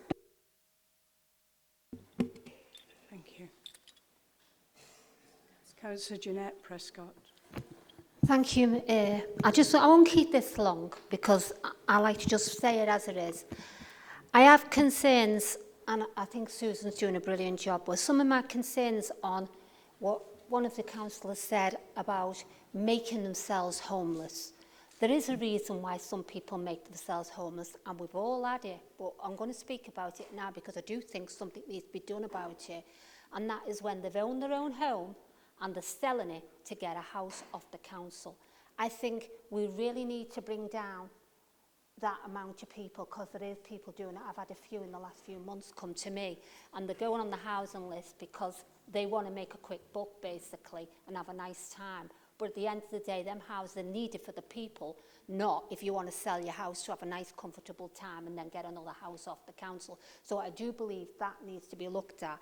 I also want to bring it round to, and I think it was yourself who mentioned it, I'm not sure, it could have been Steve, and it, for good reason, you know. You talk about people are homeless and basically we should give them all a chance. But I've had people, and I know you all must have them, who've been drug addicts, who are causing problems on our estate, where people are out of their minds because they're being broken into, they can't sleep because of the state of their homes at the drug den. I'm sorry, but if they're homeless, I don't want them back in my estate. You can have a lot of them, because we get an awful lot, and I know Pat does and all. But at the end of the day, they've made themselves homeless, and they're making other people's lives hell. And I'm sorry, but if they're homeless, it's down to themselves. I do agree that we have a lot of people sofa surfing, and sometimes I am aware that sometimes people lie to get a place and say they're sofa surfing, but they're not. You know what I mean? And it's hard for these people to find out who's telling the truth and who's not. But I am also aware that years ago, and I think they're still doing it now, because I think there was a time when we weren't, that when people go on the housing list and they're after a property, if we've got concerns about them, they used to do a police check. Now, I don't know whether that's still done. Maybe Susan can enlighten me on this, but when you talked, I think it was you or one of the other councils, sorry which one it was, because you're all throwing everything at us, about, oh, well, they moved him into a flat where there was an off licence down the road. We're not social services. We can't go and say, oh, excuse me, you're on the list, but do you drink? How much do you drink? Is it right that you're going to take this because there's an off licence down the road? It doesn't work out that way. You can't go indulging in everything a person's life is. You're basically taking them, if they're not known to us, you're taking them into the property, but unfortunately...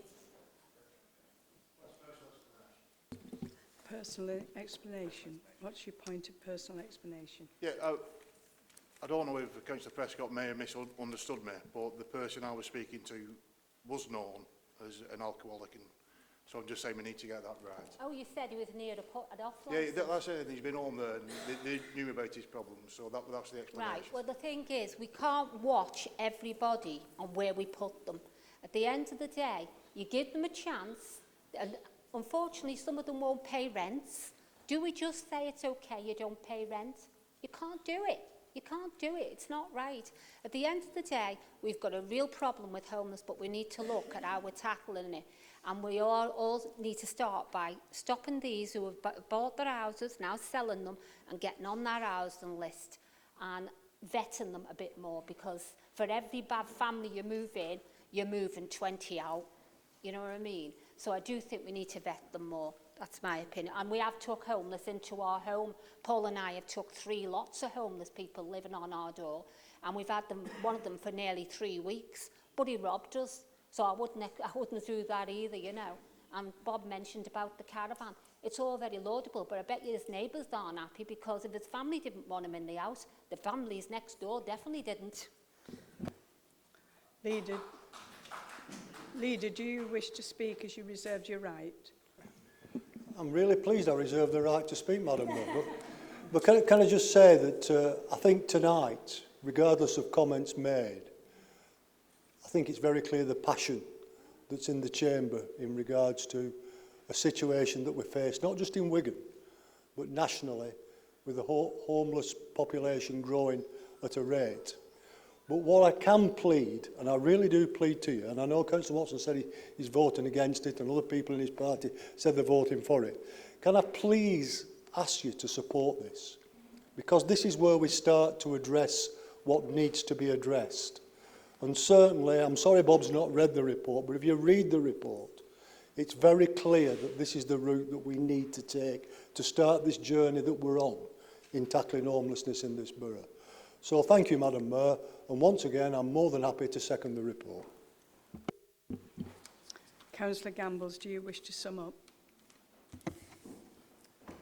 I am going to be very brief, because we do have other business to deal with tonight. That strategy is comprehensive. It's actually taken us where we need to be as a borough, what we're doing already and what we're going to do. And homelessness is not going away. It's not going to go away, but we need to actually work together on this cohesively so that we can make a difference for people who need a chance, who need the respect, who need the dignity, who needs the support. You've all mentioned all of these things. That's in the strategy. It just doesn't go away, it doesn't disappear, the magic wand doesn't arrive, but we all have to keep trying to make sure that we're actually helping people to have a quality of life, that they're actually giving respect, that they've got opportunities in a job. I've spoke to a young man recently. We have properties that we've done, which is, we've talked about it before, about the homelessness, where we've had 10 units, where people have gone in, they've actually had a support worker to get them tenancy ready. Then we've actually had them another 12 months, so whilst they're in the tenancy, they know how to operate, they've got to get paying the bills. I met a young man who was actually, had got a new property. He'd been bing-bonged all over the place, in the borough, in different places as well, not just in the borough, because of his circumstances as a young person, as being a looked-after child. He was absolutely over the moon that he'd been given these properties. He'd integrated into the community, which would help with the actual the support worker. He invited me into his home. It was spotless. He was so proud of it. He was actually buzzing. And that, for me, is so important. If we can get people that you're talking about who's actually having issues, who have drug problems or have alcohol or gambling, they need support. We can help. Not everybody, but we need to actually make sure that we help the ones that we can do. This strategy does that. Not only that, the names that I've actually gone through are the people who are actually on the homelessness board. They're the ones who are at the front end of it all, who are actually dealing with people on a day-to-day basis, who have supported this strategy, helped write the strategy, their experiences and actually what they're doing on the streets, in the bed every night, making sure that they're helping people. It's in the strategy. And it's something that the action plan, which comes after the strategy, you'll also have an opportunity to get involved with. Please support this strategy. We need to actually work together on it. It's important. People's lives can be changed. People's lives can be made better. And that's how we actually do it. In this chamber, that's our responsibility as councillors to make sure that our residents have a better quality of life from when we came into it. Please support the paper. May I have a name vote, please, Madam Mayor?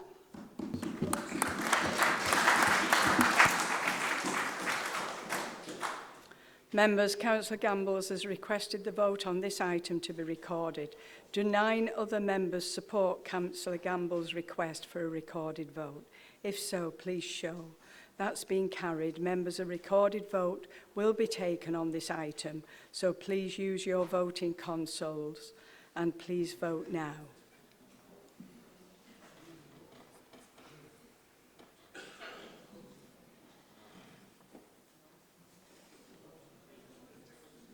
When do I know it's finished?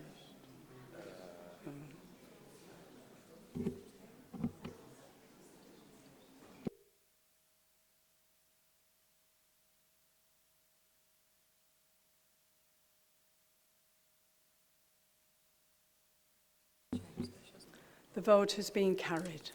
Thank you, members.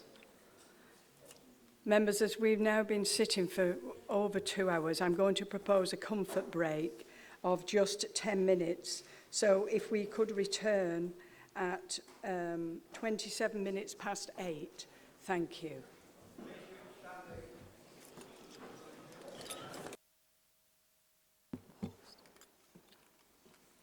Please be seated.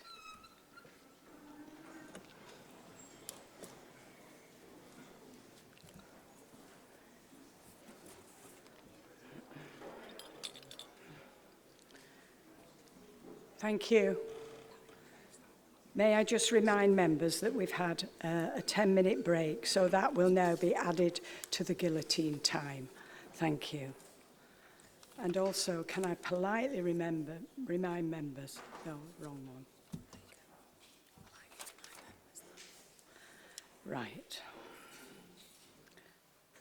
Politely remind members to address each other with a courtesy using the title of councillor and not using first names or using the term love. Thank you very much, members.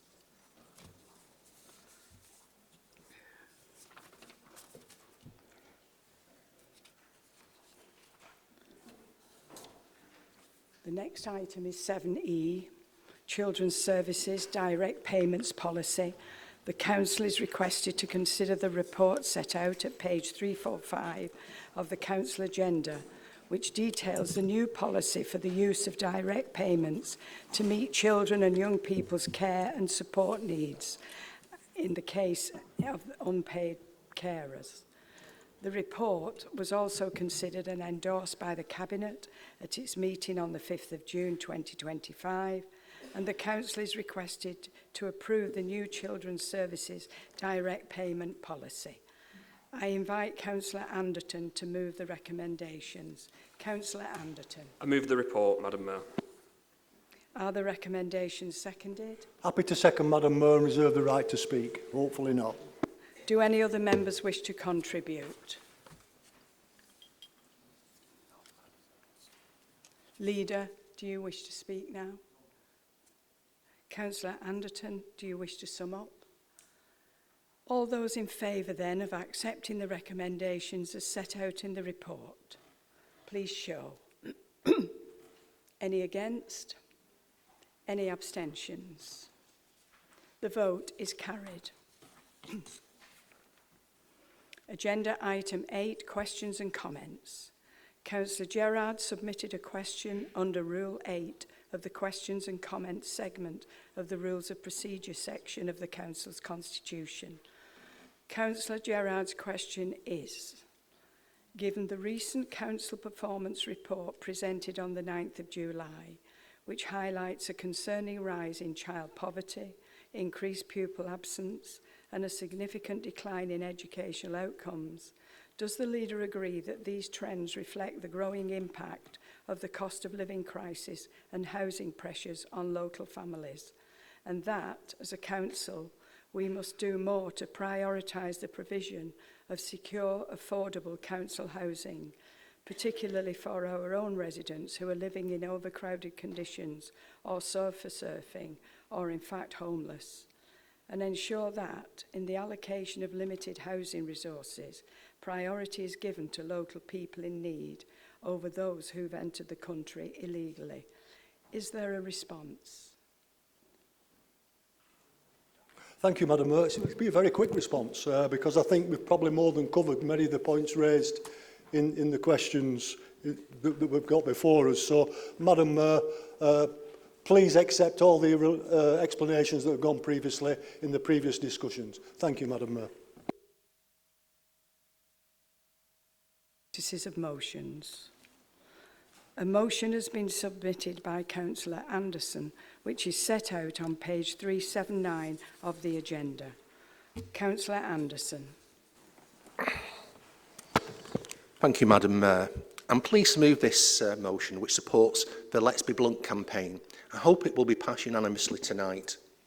The campaign is driven by Leanne Lucas, the teacher who was attacked in a stabbing in Southport on the 29th of July 2024, but also killed 3 young girls.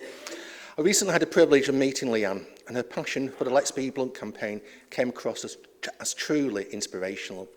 I made her aware of the motion I was bringing to full council tonight and promised to raise the campaign at a Greater Manchester level. The campaign is dedicated to reducing knife crime through practical everyday actions. It's focused on adults, parents and homeowners, anyone who can make a difference by choosing safer kitchen knives. It asks people to make a pledge to commit to supporting one's pointed-ended knives or replacing one's pointed-ended blunt knives for blunt-end knives, educating oneself and others and taking accountability for the knives in your home.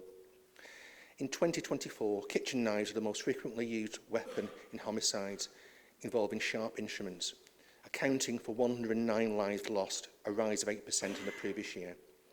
Kitchen knives are the most frequently used homicide weapons at 41.6% of all cases and are the most commonly used sharp instrument for homicides committed in the home, accounting for a staggering 76% of cases.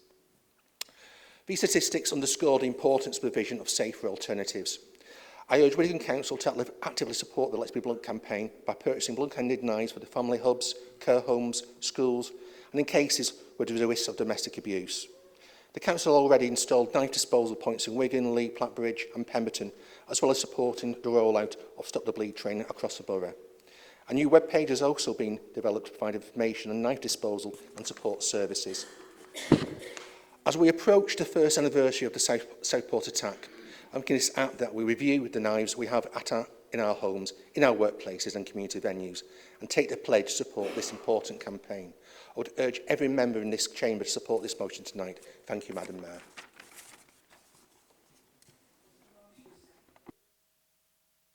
It is, Madam Mayor.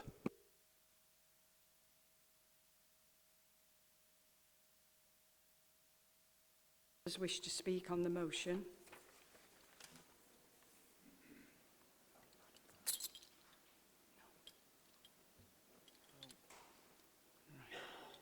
Councillor Maxine, as you've... Oh, sorry, they're just coming through now. Apologies. Councillor Gerrard. Thank you, Madam Mayor. And fully behind the motion, I think it's correct. You know, it's just had a quick look on Google. Forensic experts are fully behind Leanne's campaign. But we do also need to get to the root cause of why youngsters feel the need to carry knives as well nowadays. You know, that's it's a growing trend, and it's a scary trend as well, really, when you think about it. So anything we can do to stop the action, you know, stop the knife attacks as well as the blunted knives. You know, I think that's my main concern. But I'm fully behind this, and thank you for bringing this to the chamber. Thank you. Councillor Cleave.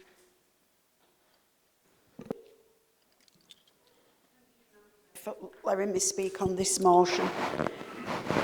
I'd fully like to back Councillor Anderson's motion. The Community Safety Partnership have been doing so much work along with the Home Office on reducing knife crime. Luckily, we do not have a problem in Wigan Borough with knife crime. I think the statistics are 0.05%. The majority, or as Councillor Anderson has said, kitchen knives. We've brought out these knife bins just for people to dispose of old kitchen knives, not necessarily that they've been used for stabbing. I think the Stop the Bleed training is excellent. I was lucky enough to actually partake in the training, something that I'll always remember, and hopefully I'll never need it. But it wasn't just about knife crime. The Stop the Bleed training is if someone bangs the head, cuts the thing. And a lady who was actually on the training with me, Zoe from Lee, with one of our establishments, only 3 days after we had the training, she actually managed to save somebody's life in Lilford Park through that. So I thought it was absolutely excellent. So I'm more than happy to support this motion. I think it's excellent. Thank you. Councillor Whittingham.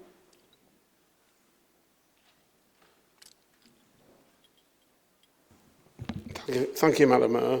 I am in favour of what Councillor Anderson's proposing, but I was watching a documentary on the TV the other night, and it said that the majority of knife crimes are slashing.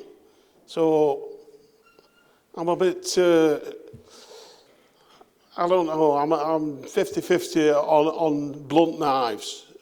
It just seems pointless if somebody's going to slash. The 3 children at Southport were slashed. They weren't stabbed, they were slashed. And the other children who were injured, they were slashed. Lee Rogers, the soldier, he was slashed. Blunt knives will probably save some lives, but I honestly don't believe that they'll save a lot more lives. But I support what you're saying, Kevin, but I'll abstain on this one. Councillor Eastoe.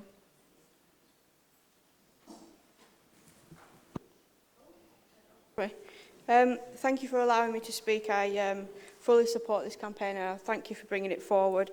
I think it complements the violence reduction unit work very well, because that's intelligence-led, safeguarding and youth voice leadership and participation throughout Greater Manchester. So this campaign adds to that really well. So thank you. Councillor Paul Prescott. I'll be very brief, Madam Mayor. I think I will entirely support Kevin's motion. I think it's something that we need to speak about more often. Maybe those people who have been recipients of that kind of treatment, which I have myself. I was stabbed in the head some years ago when I went to the aid of a woman who was being accosted by her partner. He slashed me as well, so that kind of covers both points. I think the thing is that if it saves one life, then surely that's a worthy outcome. So Kevin, I entirely support it and we'll be voting for it. Thank you. Councillor Maxine, as you reserve the right to speak as seconder, I now invite you to speak on the motion. Thank you, Madam Mayor. It's just a couple of key points that are raised as part of this. Notably, some of the things that this motion addresses and what the campaign addresses. One thing in terms of assisting people who are in domestic abuse incidents, with over 70% of domestic homicides utilising pointed knives, usually resulting in a stabbing. I think it's really useful that we incorporate this into what we're doing. It does support one of our key points of our new domestic abuse strategy as well, so I'm quite pleased with that. There's a big element in terms of personal responsibility. I know we're seeing this in licensed premises now, as Councillor Cleave just mentioned in terms of Stop the Bleed. Just the fact that it's just as part of Stop the Bleed has already saved a life, simply days afterwards. I'd love to see that rolled out across all parts of the borough and every licensed premises to have people that are trained in it. Just one point in terms of knife disposal bins. I know that we now have the full complement of our initial knife disposal bins already installed, a number of which have been installed today in Lee and a number of other sites across the borough.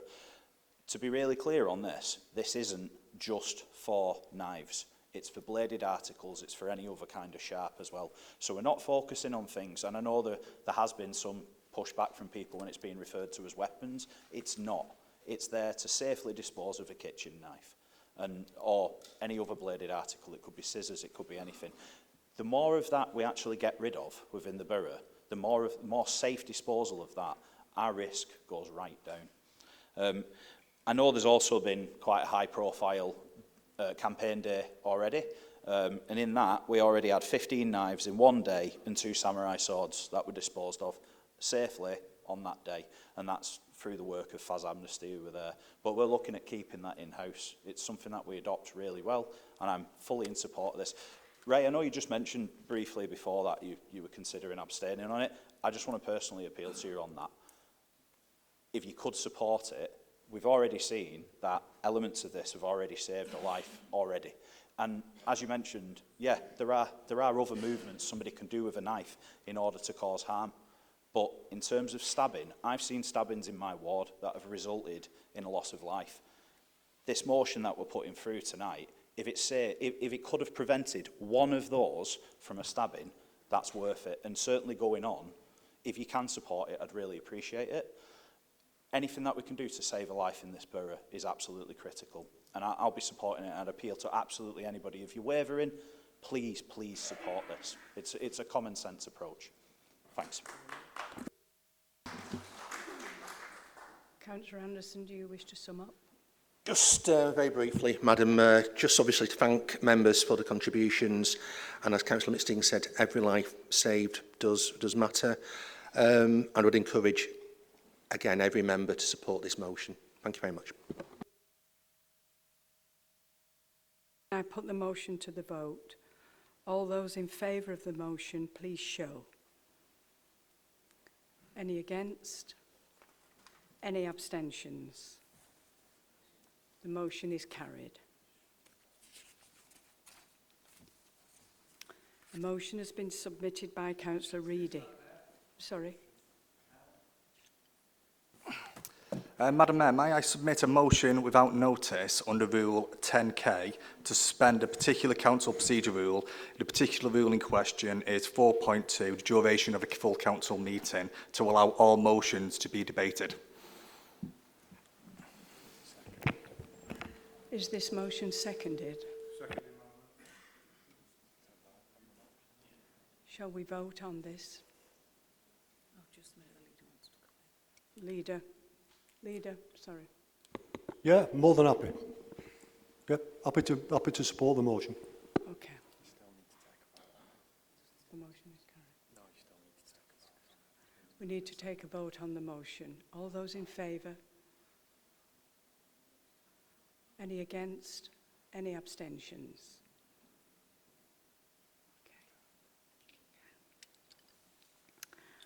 A motion has been submitted by Councillor Reedy, which is set out on page 379 of the agenda. Councillor Reedy. Thank you, Madam Mayor, for allowing to speak.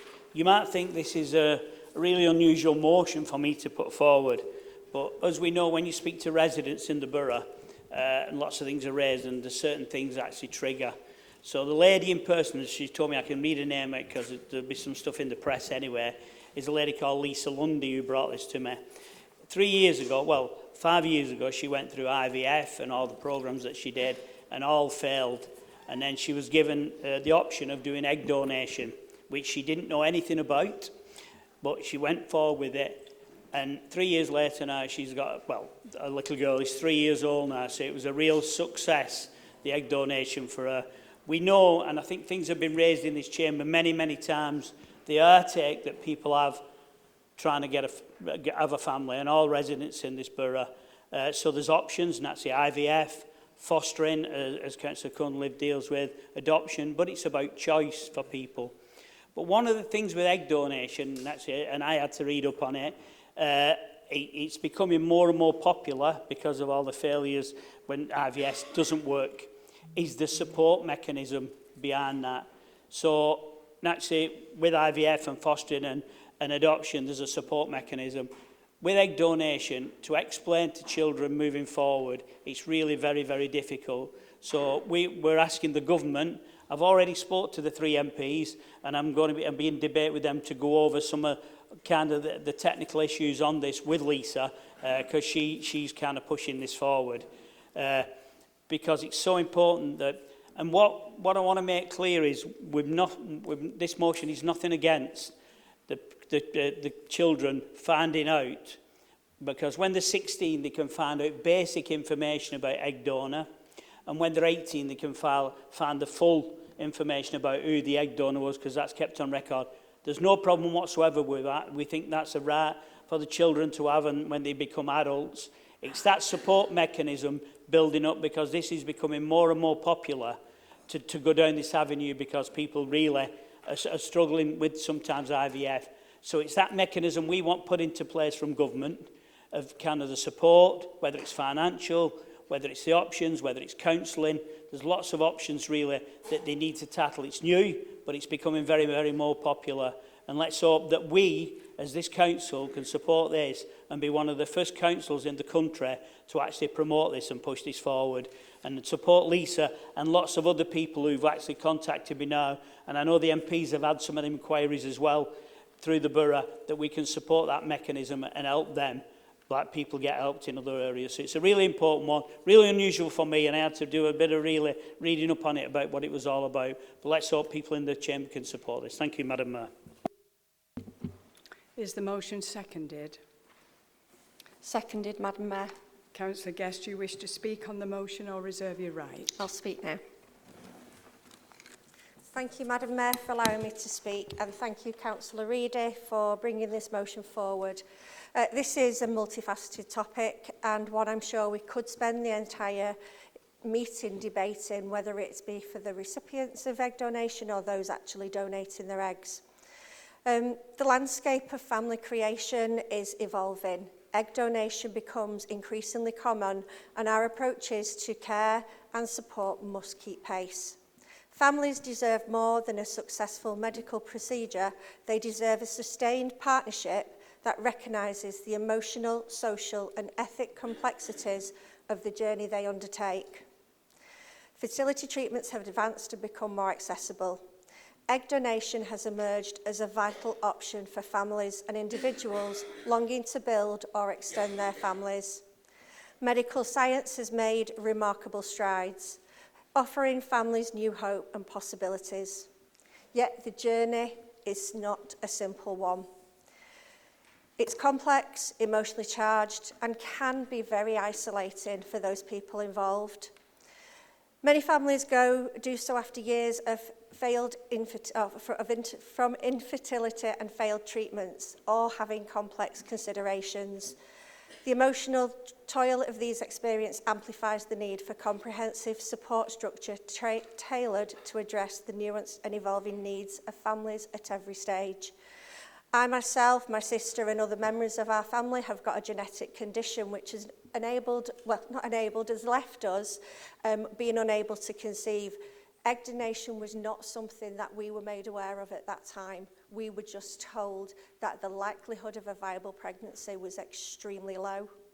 So children born through egg donation will eventually have their own questions and emotional needs. And as Councillor Reedy mentioned, about the time when they are able to find out who is the egg donor.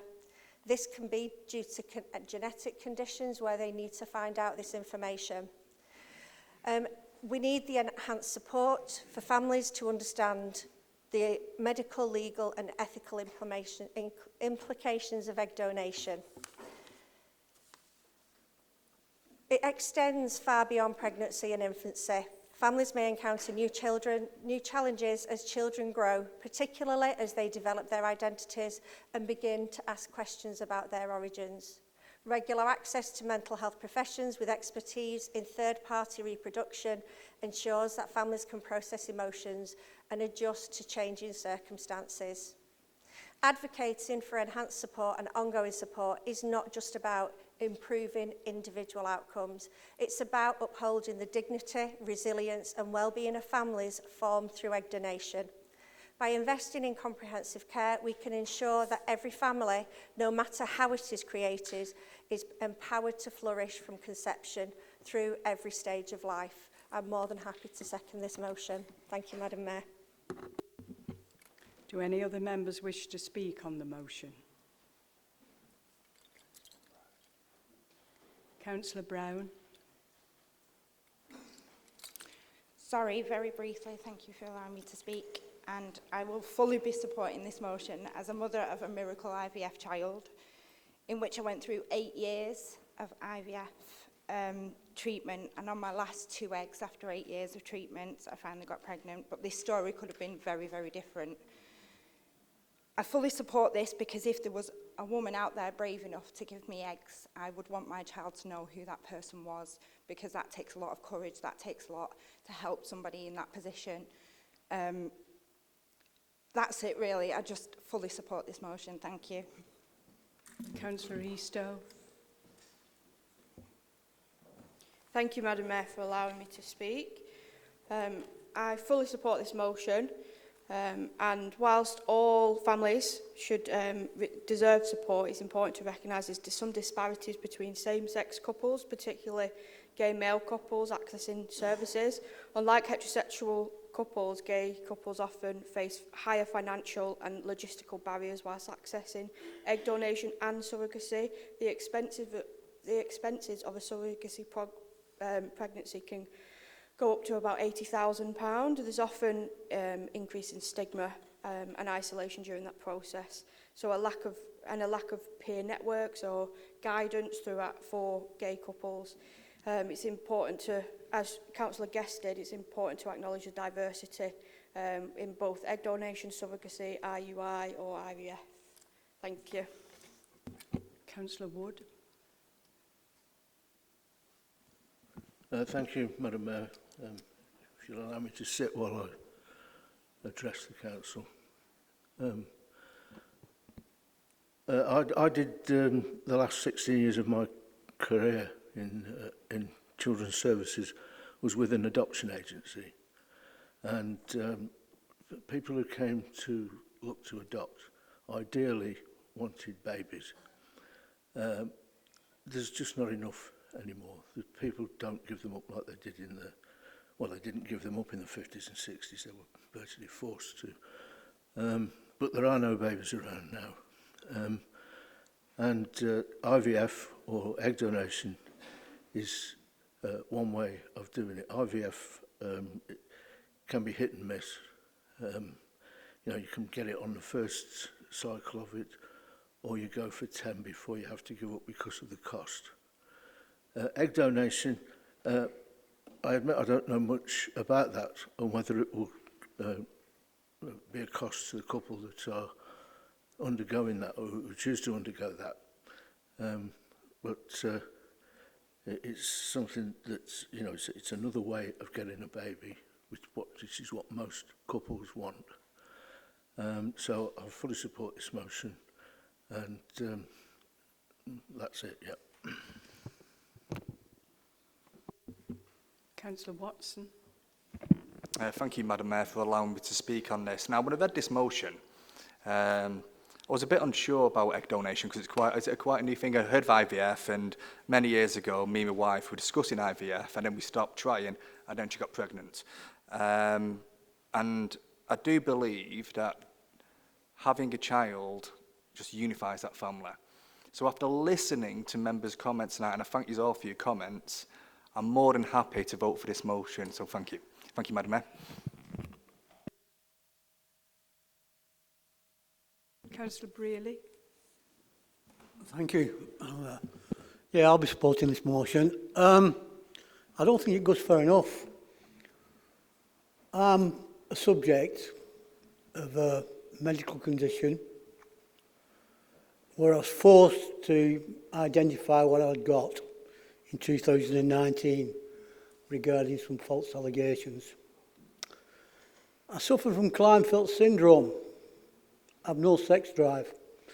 I have no testosterone, and I can't have children. Now, there's a lot of things put in place for ladies who can't have children, but there's nothing for people like me. Now, my life was tragic. I lost my dad, and my mum was 3 months pregnant with me, and all I wanted to do was be a dad. And then I found out when I was 21, couldn't have kids. It devastated my life. There was no help there for me at all, which really, you know, it should be, because we're in equality now. You know what I mean? Now, a lot of my problems, and I've got dyslexia as well, which I've had a few problems with this council. It's forced me to report it to the police of the conduct I've received from officers of this council. You'll be hearing from it after the police investigation. Thank you. Bye-bye.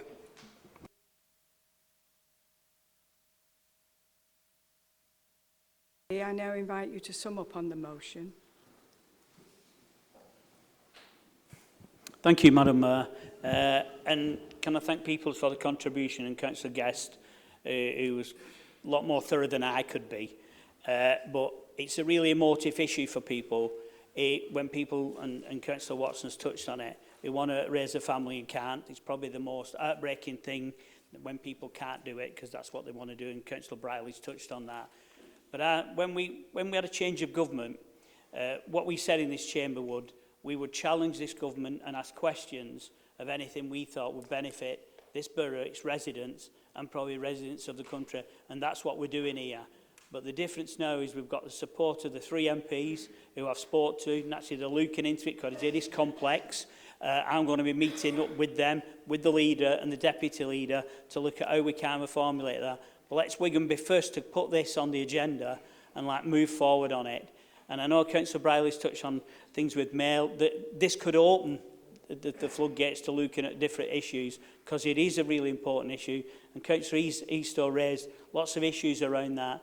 But I just feel it was something really important when the lady spoke to me about it and was really forthcoming of what I could raise in the chamber here, because I didn't want people to think we were just shoving a motion in.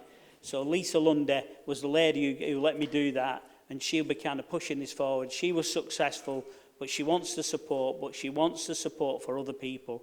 So thanks for everybody's comments. I think it's a really important one, and let Wigan lead the way and push this forward, which we will. Thank you, Madam Mayor. Can I put the motion to the vote? All those in favour of the motion, please show. Any against? Any abstentions?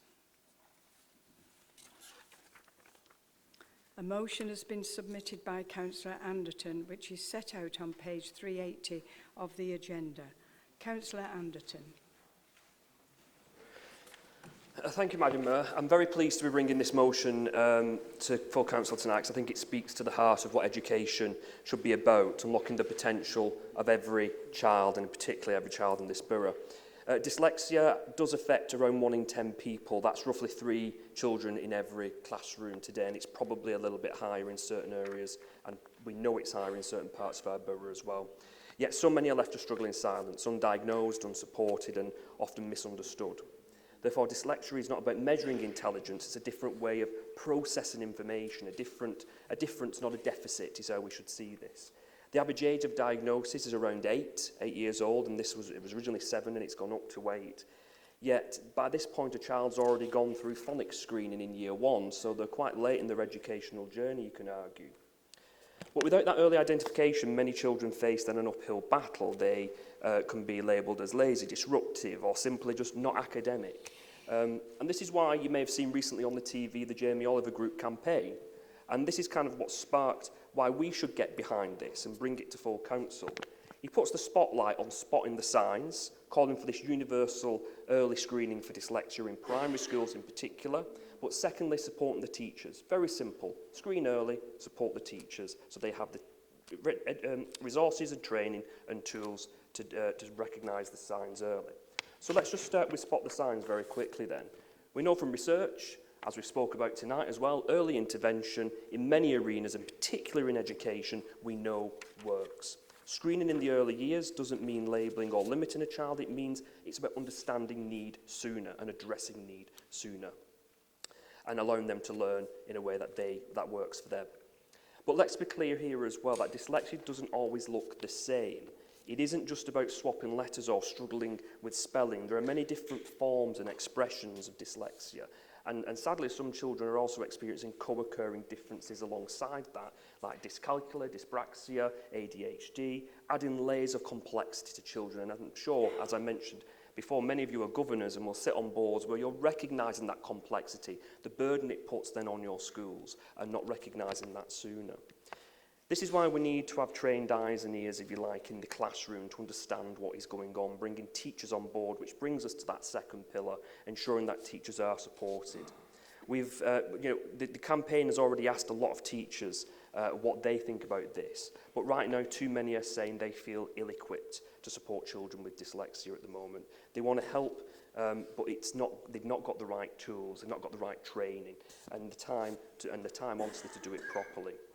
By giving our teachers these resources and confidence to spot these signs early, adapt their teaching accordingly, will help every child with that. But also, if we're improving the learning environment for those children, we're improving the learning environment for all children in that school and environment there. And there may be some who say, really, is this all really necessary? Well, point to some of the great people in the past who kind of had massive achievements and have suffered with dyslexia, have had dyslexia. Such as Albert Einstein, Agatha Christie, Richard Branson, Jamie Oliver himself, all identify and have diagnosed dyslexia. These individuals didn't succeed in spite of the dyslexia, they succeeded because of it. And they did things differently, they thought differently. But imagine if we could unlock all that potential and allow children to flourish, give them the opportunity and support that they need. This is why I'm bringing the motion today. This is why I think it's important. Every child deserves to be seen, understood and supported. And every teacher also deserves, it's a two-pronged approach, that they deserve the tools to help them succeed as well. So let's support this motion, back the campaign, and send a message that every child with dyslexia, you're not broken, you are not alone, we see you. Thank you very much.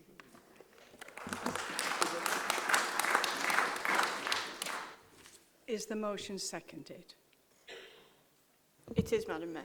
Councillor Eastoe, do you wish to speak on the motion or to reserve your right? I'll reserve my right, please. Thank you. Do any other members wish to speak on the motion? Councillor Cleave. Thank you, Madam Mayor, for allowing me to speak. I welcome this motion that Councillor Anderton has put forward, and I think it's absolutely essential. I've been a governor at 2 primary schools, and I see the daily challenges our teachers face. Many years ago, I had need to ask for one of my children to be tested for dyslexia. Why? They was at primary school, and I got told there's no national testing until they leave primary school or gone to secondary school. By that time, children are all starting to struggle at the most important times of their life, and I agree it's necessary that we start testing our young children earlier to give them the best outcomes in life. So I will be supporting this motion. Thank you, Councillor Anderson. Councillor Watson. Thank you, Madam Mayor, and thank you to Councillor Anderton for bringing this motion to Council. Now, I'm flabbergasted by this is not standard policy already, this early intervention screening. And to speed things up, I'm just wondering, is there anything we can do as a local authority to implement that as soon as possible? Because this is affecting 1 in 10 children and it needs to be addressed urgently. Thank you, Madam Mayor. Councillor Hodgkinson. Thank you, Madam Mayor. I fully support this from a personal experience of being dyslexic, struggled all the way through primary school, working in a school at the moment, and speaking with teachers about my own children and trying to get them screened when you know there's something not right or they've got the same tendencies as I did when I was younger.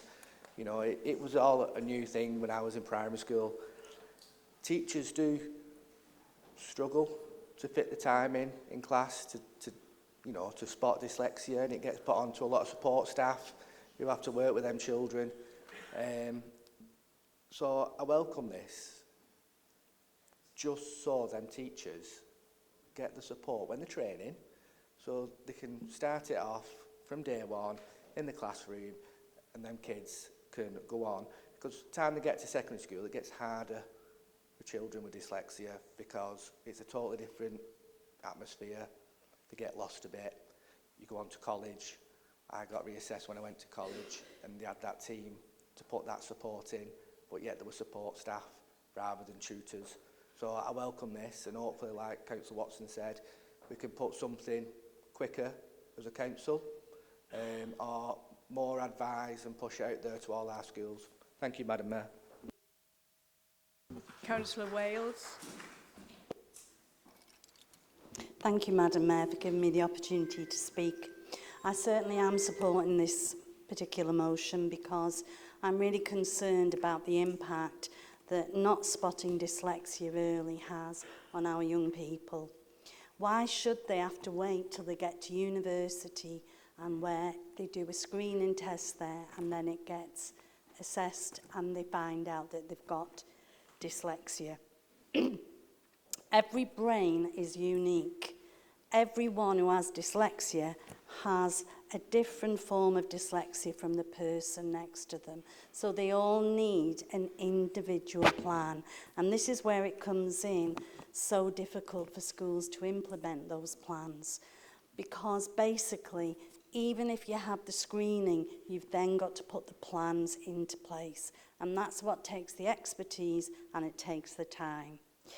I think it's really important that we realise that if we don't invest in our little ones, then we pay the price later on. Some people are very fortunate. When we look at Councillor Hodgkinson, Councillor Brealey, they've overcome a lot of those challenges. But it really struck me reading the comments of Jamie Oliver, how he talked about the absolute pain that he went through. And I think when you think about the impact in terms of mental health, our young people who are not in education, employment or training, then putting in some resources in the very early years in school is absolutely vital. And people might not realise it, but at those particular ages, the brain has more plasticity. It means it can learn more and it can take on new information. So I definitely support this motion. Thank you. Councillor Guest. Thank you, Madam Mayor, for allowing me to speak. I have to say I find it quite unbelievable that early detection for children and dyscalculia is still an issue in 2025. 30 years ago, I know it doesn't seem possible, I wrote a dissertation on dyslexia, focusing on the diagnosis and delivery of support within primary classrooms.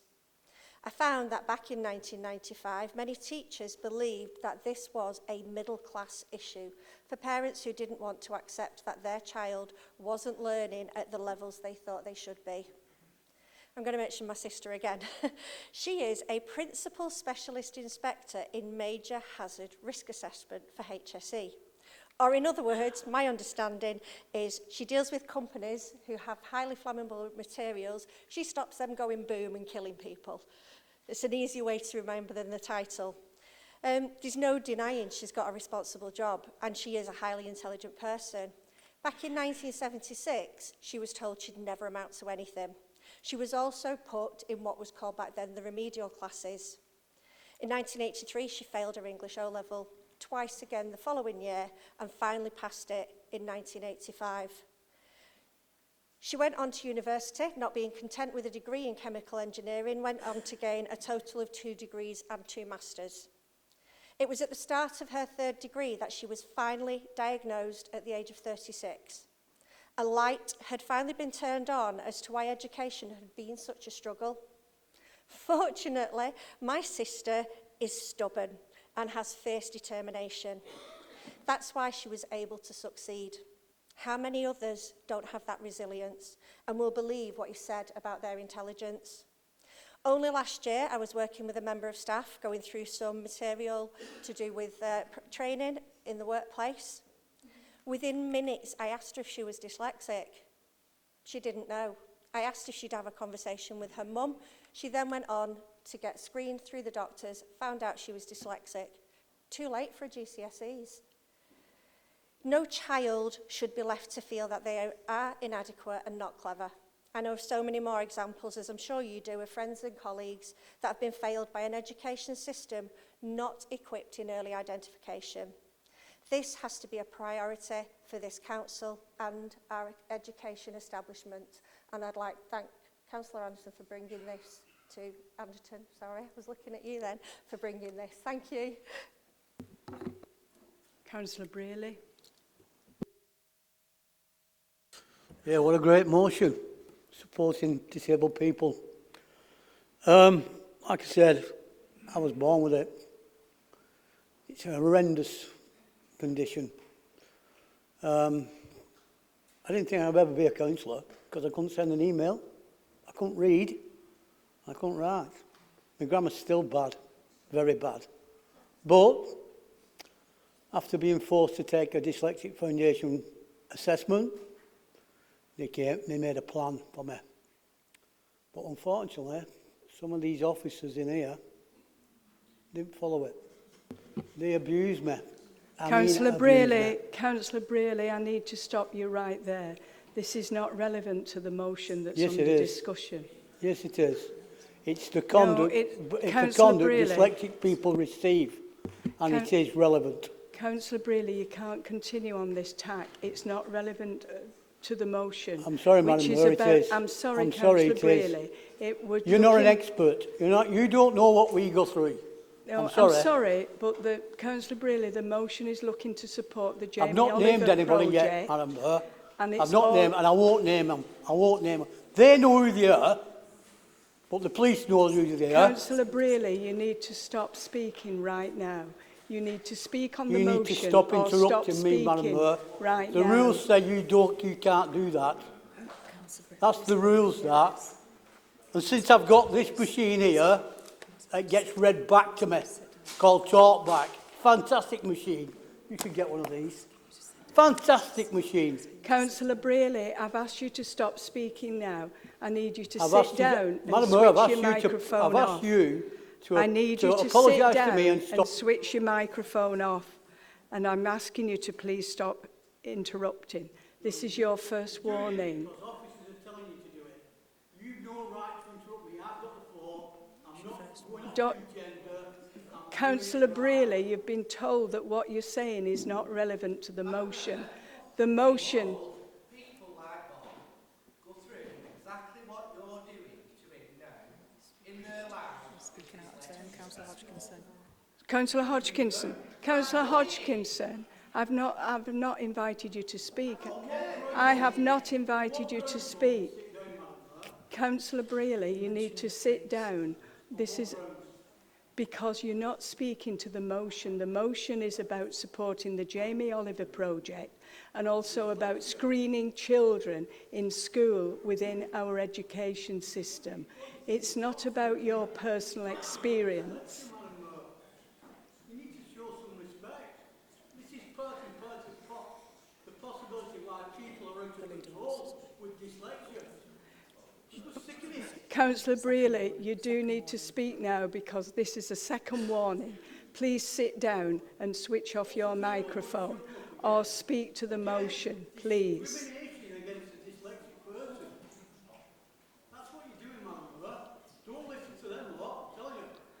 Councillor Brearley, Councillor Brearley,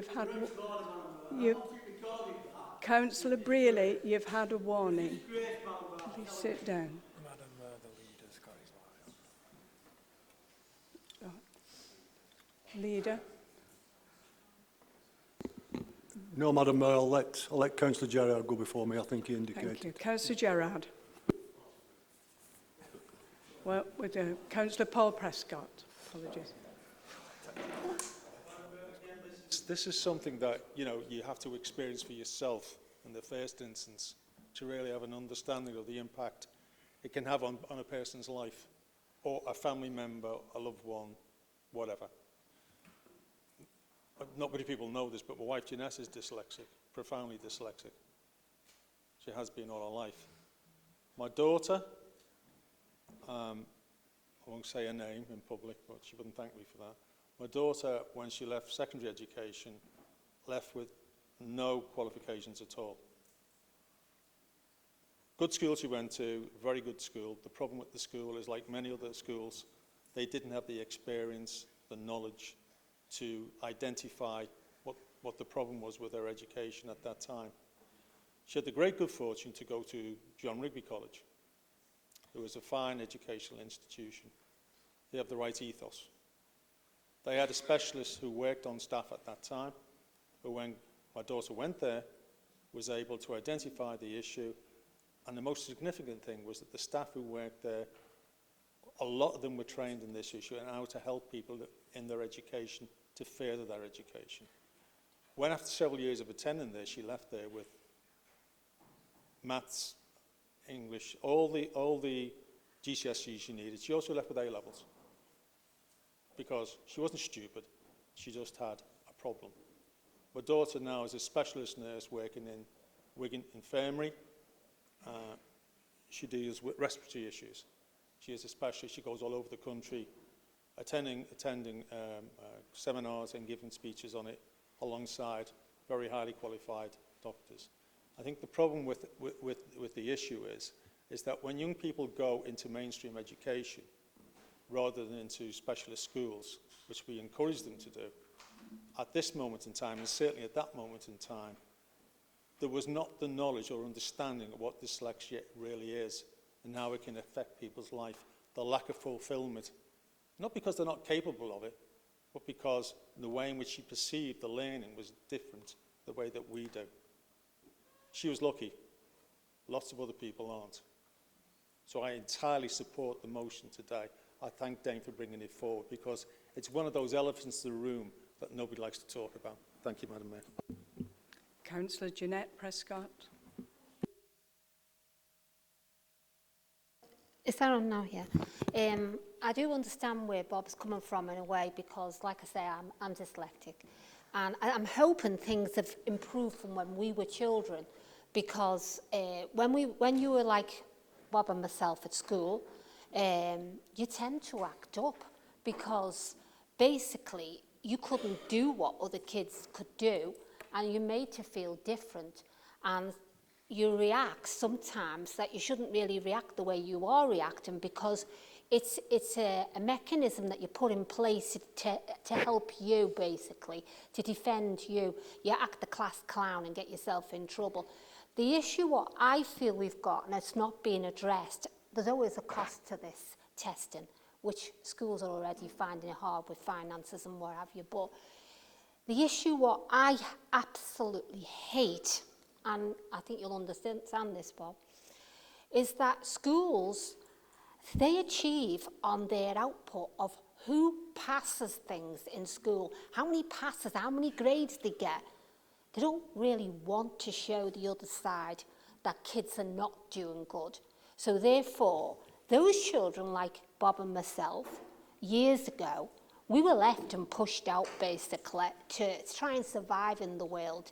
And reading and writing, I'm right with you, I couldn't do it either. I couldn't even tell the time till I was 19 years old. But what it did give me, Bob, it gave me a fight. Like you have in your own little way. You don't always do it right, Bob. You get a bit insulting, and I'm not insulting with it. You know what I mean? It's not a reason. It's not an excuse, and I've got to say that to you. Your frustrations are there. That's what it is. But we're always good at something. And you've got your own business. I'm business-minded, to be honest. I haven't got a business, but I could run one easy. You're not always clever in the same way as other people, but you have something, and we need to draw that out in the schools on what they are good at, because we all learn different ways. And I think that's something we need to look at. And also, when you're doing this check-in on it, you'll find that it's passed in families. I knew that there was quite a few members in my family with dyslexic, and not quite a few of our children and grandchildren are now. So if you've got that in your family, then maybe they should speak up at the school, and those children are tested. Instead of testing every kid that's going to cost a fortune, test the ones whose family members are dyslexic. And remember that they might not be good at reading and writing, but there's something else. I'm very good at puzzles. I'm good at accounts. So we're different way of learning, but we need to push them in the way that they're good at learning. And remember that things that you normally teach kids are not going to work with them ones, and push them in the right direction. So give them overloads of stuff they can't do. Anyway, I'm glad you're sorting it out, because something needs to be done. Councillor Gerard. Thank you, Madam Mayor, and thank you, Councillor Anderton, for fetching this motion to the Chamber. It's something that I can relate to, not personally being dyslexic, but my wife is, and my youngest daughter is dyslexic. My wife, growing up, she's turning 50 next year. I'm sure she won't mind me telling you that. Sorry. But yeah, she had through her dyslexia, she had a rough childhood. You know, she struggled at school. She got sent to Cedar Race up in the lakes. But as Councillor Prescott said, her artistry, her photography skills are amazing. Second to none. And she could really make a living out of it if she put her mind, well, she does put her mind to it, but went that one step further. Not saying that it doesn't have it can cause a bit of humour in the race. I can remember when we first started dating, really, we were first living together, and she gave me a shopping list. She'd written it out, asking for mincemeat. And I'll take it literally, because she put it all in one word and spelt it a little bit wrong. And we didn't have spaghetti bolognese that night, because I fetched home a tin of mincemeat for mince pies. So, so yeah, and things like that do happen. But my daughter, she went through primary school, and I knew full well that there was something wrong with her reading and writing, because she always getting B's and D's mixed up, a few other things as well. And the school wouldn't have it, and listen to the parents who taught two other children, older children, to read and write, that there was something, it was very difficult getting through to Eleanor. And only by persistence from myself and my wife, we managed to get her diagnosed, and she had all the help from about 9-year-old, as you say, with the coloured things over the paper, and that helped tremendously. And only last week, my daughter, after all the setbacks with that, came out of University of Manchester with a degree in psychology, and she wants to go and do a master's. So, completely proud of all the barriers she's overcome in her life. So, fully behind this. Thank you.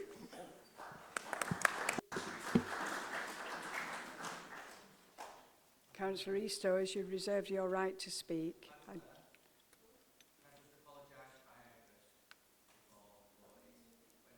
Someone tries to stop you when you're trying to explain the situation in the workplace as well as in education. It's very upsetting. So I just want to apologise for my outburst. Thank you, Madam Mayor. Okay. Councillor Eastoe. Thank you, Madam Mayor, for allowing me to speak. I'm glad so many people are supporting it. I have just whispered to Councillor Prescott, you've all sort of ruined my speech by saying what's in it. It's okay. We're only calling for something very simple, but it is hugely powerful that every child, regardless of how they learn, gets the support they need to succeed. As Councillor Anderton said, dyslexia affects around 1 in 10 people, and that's 3 children in every classroom. But according to the Dyslexia Association, 80% of those leave school without the diagnosis. That's not just a gap in our system, that's a serious failure of potential, and that can be generational as well. Often bright and capable young people are mislabelled as unfocused or naughty, or deemed a failure before they've even got going, when in reality they're just navigating a system that's not necessarily designed for them. And the consequences of undiagnosed dyslexia are quite profound: low self-esteem, poor academic outcomes, and even higher risk of mental health struggles. Too many children have been left believing that they've got no strengths, which leads to young people giving up on education altogether.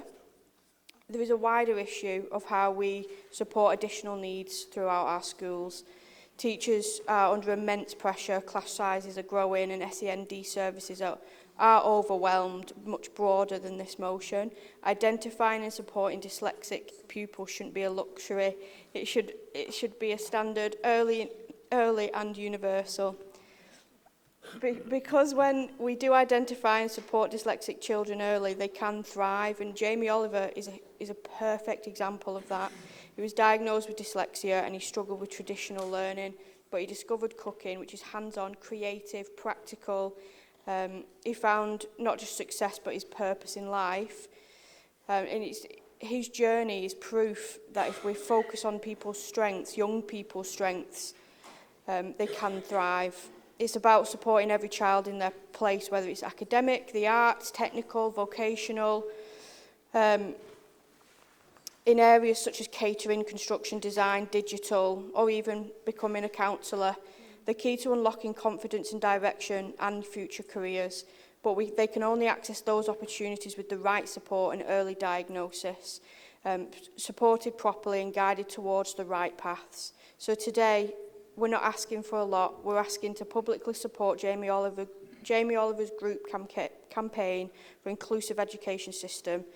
We write to the Secretary of State urging them to commit to universal early screening, enhanced training and support for teachers, and ask our 4 local MPs to back the campaign and promote greater local awareness of dyslexia, supporting schools, children's families and the school. It's about fairness, it's about unlocking potential, and it's about saying clearly that every child deserves a chance to finish school and not feel like a failure, and knowing their own strengths and be ready for their future. Councillor Anderton, I now invite you to sum up on the motion. I will keep this very brief because I'm sure we're coming towards the end of our concentration. But thank you so much, everyone who's disclosed and kind of took part in that debate. It was very emotive to listen to the stories as well. I think it's a really good challenge. I'm happy to write back to you as well, Councillor Watson, on that. But I'll close there and let's move to the vote on this, please. Can I put the motion to the vote? All those in favour, please show. Any against? Any abstentions? The motion is carried. A motion has been submitted by Councillor Gerard, which is set out on page 380 of the agenda. Councillor Gerard.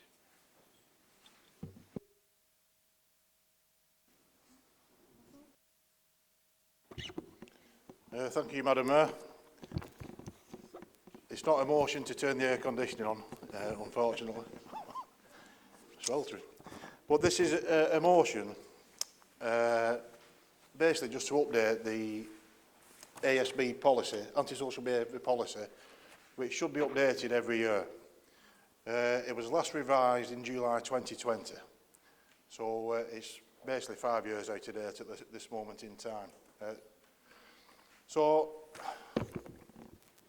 we spoke a lot on, or touched on antisocial behaviour with some of the debates we've had tonight.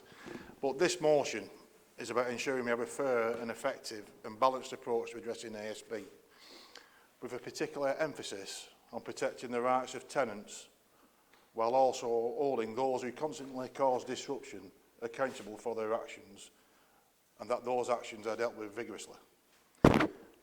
All in this chamber understand the impact of ASB, as has been debated tonight. It creates fear in our communities, it undermines the peaceful life our neighbourhoods and tenants are entitled to. And it can make life incredibly difficult for those who are subject to it. But we must also acknowledge that ASB is not a one-sided issue. It is essential that we strike a balance, ensuring that our policies protect victims of ASB, while also taking appropriate action against those who persistently engage in disruptive behaviour. That's why this motion is not just about reviewing our policy, it's about ensuring fairness, accountability and ultimately protecting the vast majority of our council tenants who deserve to live in peace. Why is a balanced approach essential? The current policy has had some successes such as closure orders by working with the police, but it is crucial that we constantly evaluate its effectiveness and ensure that it reflects the realities of the challenges we face. It's important that we do not reward and enable those who consistently cause problems by allowing them to continually not face prosecution or ultimately eviction. I think we touched on that earlier today. The review of the policy is critical to protecting victims of ASB. Our priority must always be to support those who are suffering from ASB and not to prolong it. We need to ensure that victims are heard and that they have access to support and that they feel safe. Holding perpetrators accountable. While we must offer support and opportunities for change, we must also be prepared to take firm action against those who repeatedly and intentionally disrupt the lives of others. This includes appropriate enforcement measures up to and including tenancy reviews where necessary. Ensuring fairness, we must ensure that our policies are applied fairly and consistently. This means obviously having clear procedures and a transparent process for all and a commitment to treating everyone with respect. Strengthening enforcement, we must ensure that our enforcement measures are effective and appropriate. This means all departments in the council working together. And I've mentioned in quite a few meetings we've had with officers and cabinet members that that's not the case at the moment, unfortunately. And when we're tackling subjects of this, we need to do it multifaceted from all angles. They must work closer with the police. As we said, we've had closure orders, but the swiftness of these is very slow when the people are still suffering. And we need decisive action against those who engage in ASB. So what I'm trying to achieve with this is fairness and accountability.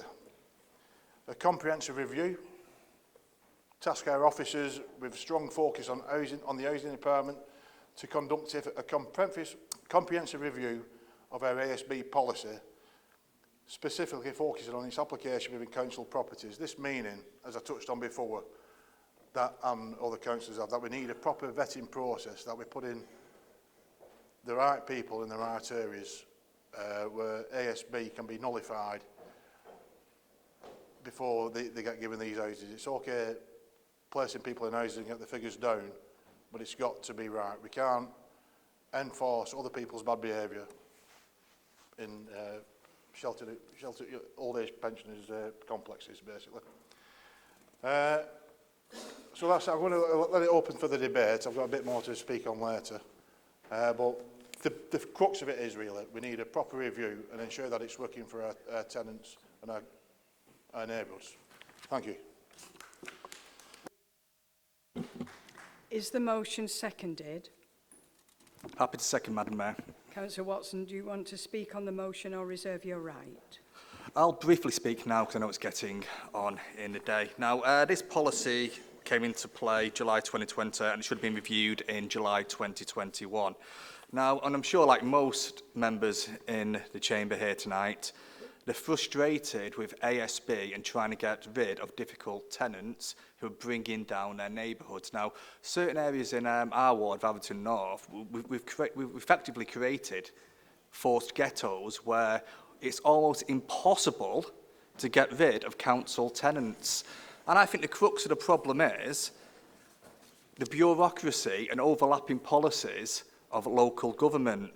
Now, it says this policy, in the introduction to this policy, on page 1, it says it's a clear policy.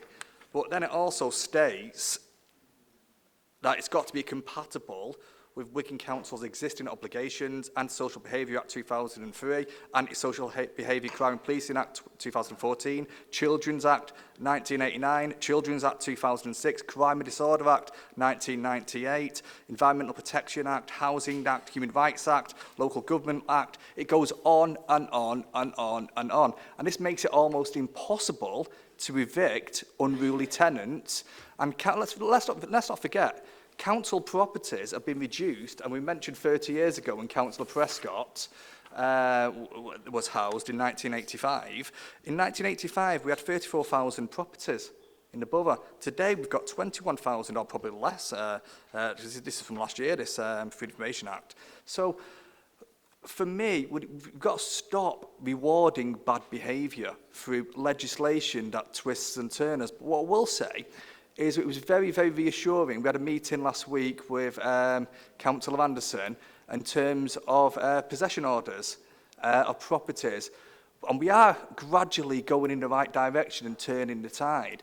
But it's heartbreaking, as many members know, when we get inquiries from the public who would love a council house, would love a secure tenancy in a council house and would respect that council house and would look after it, rather than when we have someone who is disruptive, who is a regular contributor to ASB, and all we do is move them around from one place to the next. And that's not acceptable for me. We've got to get firm and robust with them. And hopefully when this gets reviewed, I'd like to see some robust, decisive action to allow tenants who break our rules and the tenancy agreement to be moved on. Thank you, Madam Mayor. Do any other members wish to speak? Councillor Gambles. Thank you, Madam Mayor, for allowing me to speak. You said you were flabbergasted earlier, didn't you, Councillor Watson? I am astounded and flabbergasted. I'm wondering if I'm actually in a parallel universe or deja vu or what. I cannot believe it. Councillor Gerrard, this is the third time you've actually submitted a motion that's actually we're already doing. Since I took on the portfolio, this is the third one. I thought I'll give you the benefit of the doubt, because I'll take you back to January. January, when the antisocial behaviour policy, this January, came to chamber. I thought, it might not have been there. I'll have a look on the footage. Not only are you there, you're actually welcoming the report. You're actually saying how fantastic it is. Not only that, we've actually had Councillor Watson speaking on it, welcoming in the report, saying what a fantastic piece of work it is. Councillor O'Byrne, Councillor Jones, Councillor Brealey and Councillor Whittingham. You all stood up in chamber to talk about the antisocial behaviour policy for tenants in January. I just can't believe it. It's honestly, but when you actually carried on talking about it today, I thought, no, really? Anyway, you just spoke about it in glowing terms. I think, really, what I'm suggesting is maybe you submit a motion on something we're not doing anymore, but maybe you can't. But thank you.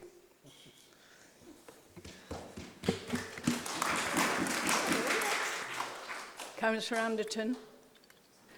Thank you, Madam Mayor, for allowing me to speak. Obviously, I had the portfolio for police, crime and civil contingencies, and I'm probably going to echo what Councillor Gambles is going to say here. And believe it or not, in October 2024, I asked for it to be reviewed, and it was reviewed, wasn't it, Julie?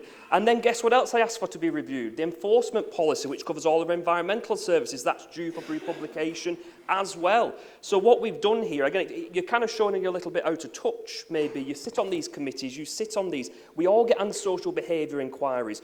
But the key here is that we have to take these in the appropriate way. You can't just create new legislation as a council and push it through and circumnavigate what is actually there written down in legislation. If we do that, we just tie a noose around our neck, we tie our hands behind our backs. It doesn't go through to court. And if you remember, I've stood up many, many times in my updates when I was portfolio holder for police, crime and civil contingencies. We led the way on closure orders, and I'm glad you acknowledge we're now going in the right direction, and my colleague Councillor Anderson will continue that direction as well in terms of possession orders. Believe you me, I stood up probably every update in this council and said, we take safety seriously. It's something I'm really concerned about, something I've seen, something I've experienced, and I definitely wouldn't want anyone else to do that. But we have to take that stepped and measured approach, and hence why we review that antisocial behaviour policy quite regularly, and under Councillor Anderson's portfolio leadership now, I'm sure that will continue. So probably just to end on, basically, we've been there, we've done that, we've done the work, we've gone further in what we've done as well. The policies are up to date, they are working, and you're seeing that progress. And that's a real story. And I'd accept, are we living in a parallel universe? I don't know. So, thank you. Councillor Anderson.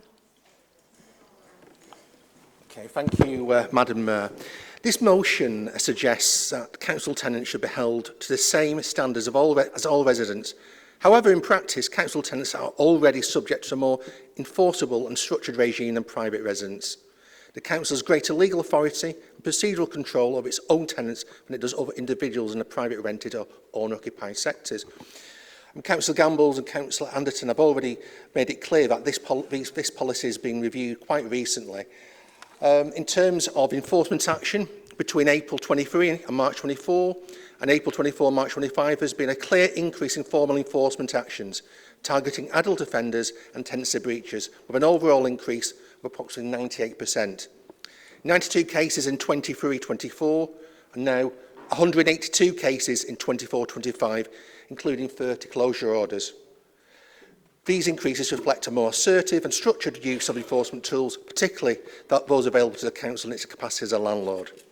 The increase in adult and tenancy-related enforcement actions in 24-25 demonstrates that Wigan Council is already responding to concerns raised in this motion. Thank you, Madam Mayor. Councillor Jeanette Prescott. Thank you, Madam Mayor. Firstly, I'd like to say thank you to the three councillors for making the alterations, and hopefully we'll see a big increase in a lot of the issues that we've had on our estate. But I also understand where these two are coming from, because it's your perception. You know what I mean? People's perception of what's going on. We often hear it from our residents saying, why in hell have they moved them in there? They're druggies. The problem is, when they've applied for the house, it's usually the girlfriend that applies. There's a single mum with her kids, and he's not even on that list as living there. And then, as soon as she moves in, boyfriend turns up, who's a well-known drug dealer. Unfortunately, she's entitled to have anyone she wants living with her as a tenant. She can have people living with her, right? We didn't vet him. He got in through really under the, you know, without putting his name on the place. We knew nothing about it. But to everybody else watching, that fella's, he's caused mayhem on this estate and he's moving in with her. You know what I mean?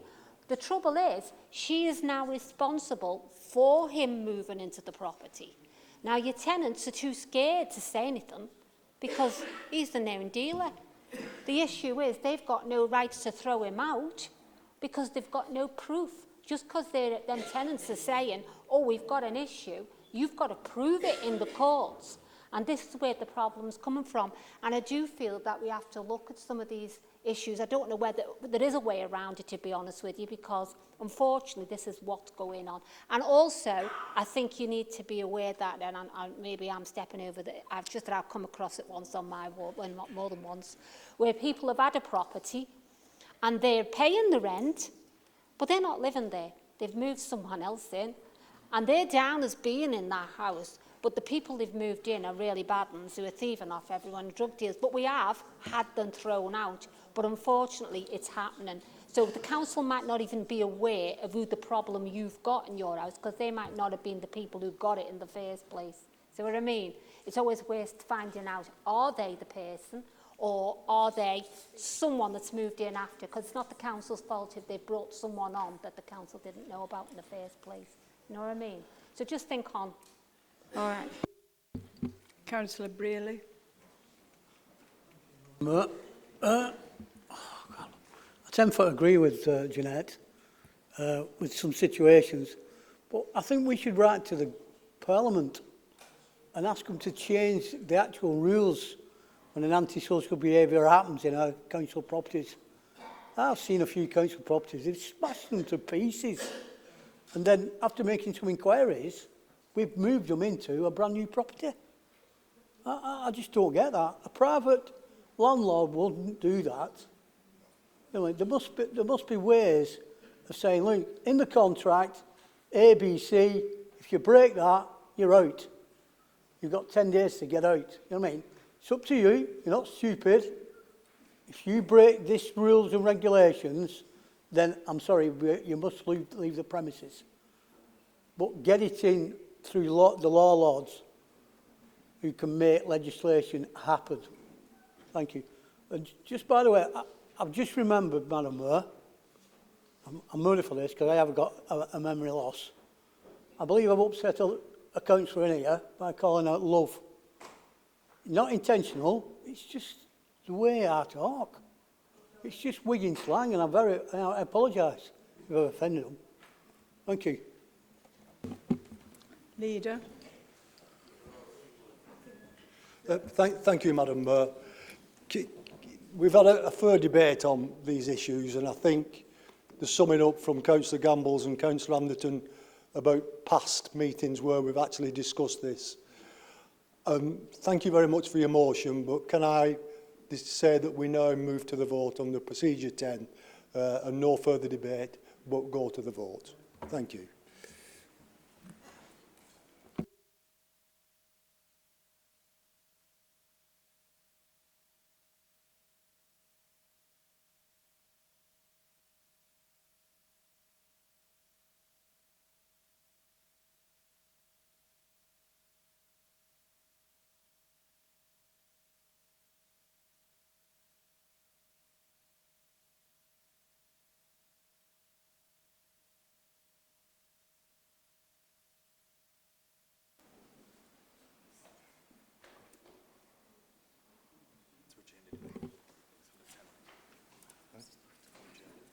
Could you please indicate which law or rule of procedure from the Council's constitution you feel has been breached, and also outline how this has been breached in your point of order? It's a point of order and a point of explanation, really, because there's obviously been much been made about the adoption of the absolute grounds for possession order back in January.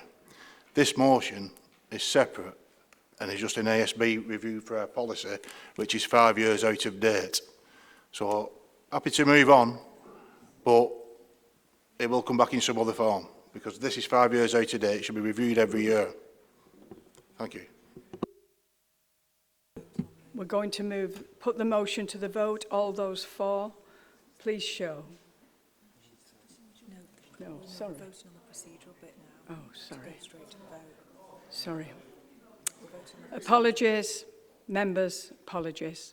We need to vote on the procedural motion, which has been seconded, which is to move immediately to the vote. All those in favour? The procedural motion has been carried, so we move now to the vote. All those for, please show. But what have I done now? Yes, you're right. All against and abstentions. Any against?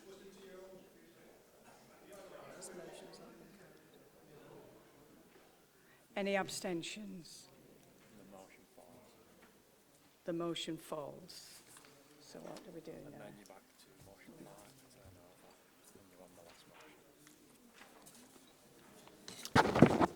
Motion 5. A motion has been submitted by Councillor Maxine, which is set out on page 381 of the agenda. Councillor Maxine. Thank you. Thank you, Madam Mayor, for allowing me to speak on this. Ray, it appears you're off, but I just wanted to say thank you for supporting that, changing your mind earlier. Oh, tough crowd. Thanks, Madam Mayor, for allowing me to speak on this. I'm here to propose a motion that's long overdue within this borough, a call for urgent and comprehensive review of the Licensing Act of 2003. This legislation that's used by our licensing and regulation team is now over 20 years old. It's drafted in a different time and under vastly different circumstances. Today, our communities, the enforcement realities and the scale of the challenges that we face have now changed dramatically. What hasn't changed, though, unfortunately, is the legal framework that we're expected to operate within. It's slow, it's limited in scope, and it's all too often open to exploitation within our borough. We need an urgent reset, one that gives licensing authorities like ours real tools to protect our communities and support our responsible businesses. One key issue is the lack of rapid response powers that are available to our teams. At present, our ability to act swiftly in response to breaches and low-level offending is extremely limited. Fixed penalty notices that are currently reserved for very narrow offences, such as selling alcohol to under 18s or an intoxicated individual, are typically only issued by police. We believe licensing authorities should have the ability to issue FPNs for a wider range of licensing breaches. To be clear, this is not to penalise people indiscriminately, but it's to intervene early and proportionately when things go wrong, which should curb a slide into irresponsible behaviour from unscrupulous licensed premises operators. In more serious cases, there should be a provision for the temporary suspension of a licence until remedial action is taken. If we're to protect the safety and well-being of our communities, we need tools that allow us to act immediately and not after a lengthy and often costly process. An urgent quick fix, in my view, is the improvement of the Section 19 closure notice process. Currently, this only applies to premises where alcohol is sold for on-premises consumption, like pubs or late-night restaurants, but it doesn't cover off-licensed premises where alcohol is purchased and then consumed elsewhere.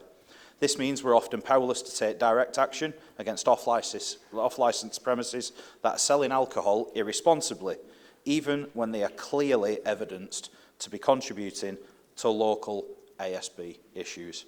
Expanding this Section 19 legislation will help us to close this glaring gap and directly combat some of the problems with antisocial behaviour and other low-level offending, including street drinking, which is often fuelled by the unscrupulous selling of single cans and high-strength alcohol. We also need to look at the mandatory conditions that are available, particularly for older licences and especially older off-licence premises, which were granted many, many years ago and often lack any conditions at all. These licences don't reflect the realities of today's communities, and many simply aren't equipped to deal with the changing levels of street drinking, antisocial behaviour or alcohol-related harm to our local communities. Finally, the licence review process itself needs urgent reform. As it stands, the review process we currently use is too slow, it's costly in terms of resources, and far too easily manipulated by people. It requires substantial evidence, it consumes vast amounts of officer time and our public resource, and can be effectively undermined simply by the act of transferring a licence to a new owner mid-review process, often with empty promises of, oh no, they'll do something differently. Well, that's not a result for our enforcement teams or our communities, and it's clearly an exploitable loophole. Now, we're not calling for heavy-handed regulation on all of our businesses. We're calling for smarter, faster, more responsive tools. Enforcement shouldn't be about cracking down harder on people. It should be about acting earlier, more effectively, and in ways that actually reflect the needs of our communities and the pressure on our teams. Madam Mayor, this is about giving our licensing teams the tools to protect our communities while supporting good practice from many of our local businesses. And I urge all colleagues here tonight to back this motion, help us push for the legislative change that we urgently need. Thank you. Is the motion seconded? I'll second the motion, Madam Mayor. Councillor Cleave, do you wish to speak on the motion or reserve your right? No, I'll speak now. I'm aware everybody's starving and they need the tea.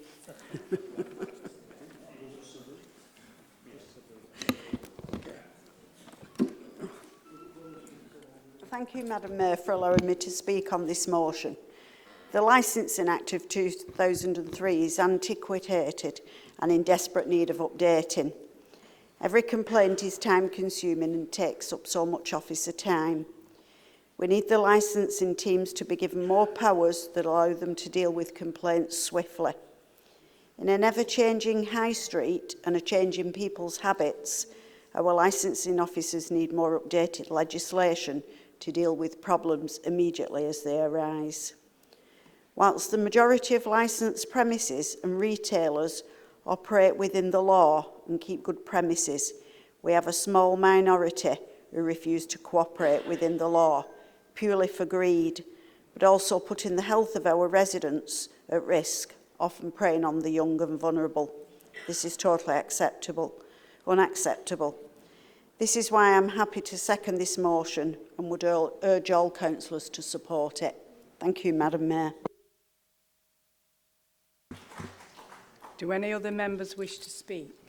Councillor Cunliffe. Thank you, Madam Mayor. I absolutely agree with the motion. I just think there's another issue in terms of licensing.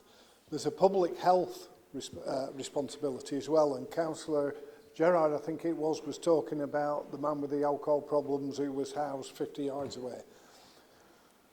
Primarily issues with alcohol are in the more deprived areas, certainly in a higher percentage of people with alcohol issues, and there should be something that licensing can do about the proliferation of off licenses in particular areas, in deprived areas. So I'm not talking again, I entirely support this, but I think if we're writing to the government and about a review of licensing regulations, then there should be something about councils having the opportunity to issue licenses and prevent licenses in view of proliferation in particular areas. Sir Paul Prescott. Very briefly, Madam Mayor, we all would go home and go to bed or whatever we're going to do when we get home. I actually agree with what Councillor Cunliffe has just said. One of my former roles was as chairman of the Licensing Committee and Regulation for 10 years. I often felt that the Licensing Act itself was very prescriptive. It left no real room for manoeuvre. The issue of new premises, and off licenses in particular, is that when a new application comes forward, has not had a previous licence, there's nothing against the person who has actually put themselves forward as the applicant for the licence. Really, in point of fact, then that has to be granted, even if it's in an area that has issues, because it is a new premise. There is no reason not to grant it. And to go back onto the issue again that Keith has brought up, if we look at the number of issues in relation to submission into hospital because of drink-related issues, whether that's violence acts of ASB, or people who are just far too intoxicated for their own good, that gives us the data that we need to support the proposition and the motion that's been put forward tonight. So we can do it. The problem with the Act is it's no room for manoeuvre in it. So I totally support what the motion represents. Thank you, Madam Mayor. Councillor Eastoe.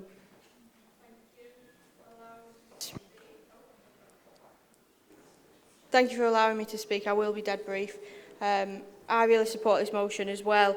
I think it ties in really nicely to the work that Councillor Anderson is doing with the tackling ASB, knife crime, because in particular, young people fall victim to this because they are easily led, they're mistrusting adults, they think it's cool to go out and getting adults go into the shop for them, or if they look old enough to do it get in themselves.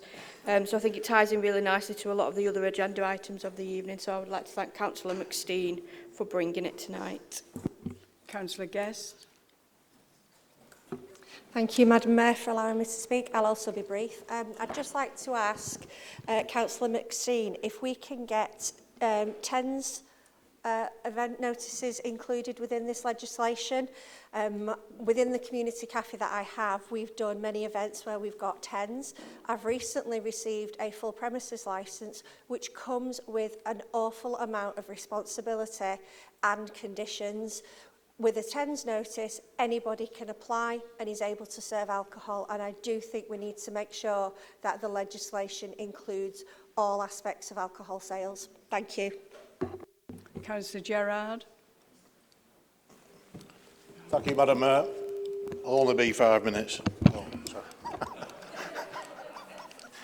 I'll be very brief. Thank you for bringing the motion to the Chamber, and I'll be in support of it. And thanks, Councillor Cunliffe, for the adding the bit about the off-licence in areas where they're not needed, really. They're the last thing they need in some places. But I'm glad you mentioned in your speech about antisocial behaviour, which is why I was asking for a review in the last motion. So maybe that can be added into the ASB review when you get round to it. But pity this country, it couldn't be like if you take a leaf out of some other countries. Just recently come back from Turkey in Ishmael. They're not messing about over there. If someone breaks their licensing agreement, they shut down for 3 days. And if they break it again, they shut down for a week and then a month and then shut down completely. We do need to get our alarm with some of these places. Thank you. Councillor Hodgkinson. Thank you, Madam Mayor. Just very quickly, I welcome this, but if you do write to the government and change, can we actually start seeing what letters are sent to government and any responses in minutes from meetings? Because we don't see anything, or we don't have a clue what you've sent, and it was promised. All right, thank you, Madam Mayor. Councillor McSteen, I now invite you to sum up on the motion. Thanks, Madam Mayor.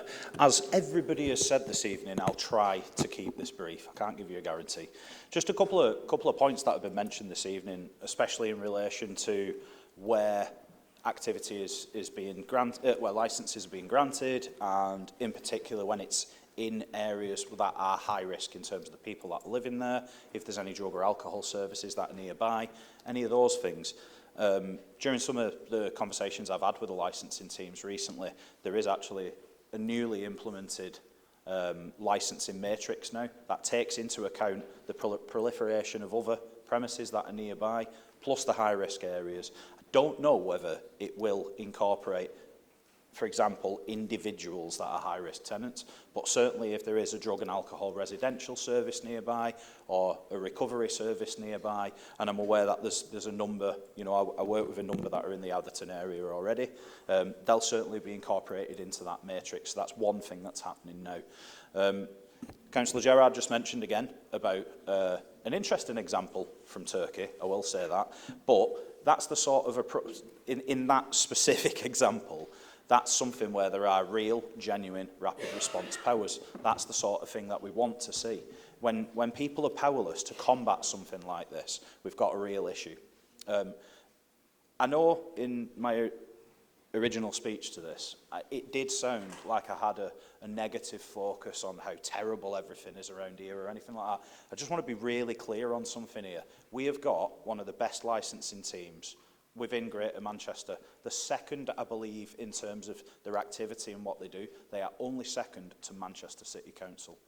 And you can imagine how busy that is there. So with limited resources, we have got absolutely amazing results. This motion and the request of these powers will only turbocharge that. And I know we've talked a lot about antisocial behaviour this evening, but those things of antisocial behaviour, alcohol-related harm, we're going to see results. We're already beginning to see results within our town centres as well. I know there's been a number of trading standards activities that have taken place recently. In one case, somebody mentioned something at a meeting for businesses in Leigh the night before. The very next morning, I was getting phone calls from people praising how I'd amazingly got some action. I hadn't. This was already on the radar. But the day after, there was an off-licensed premises that was being visited by trading standards. A large amount...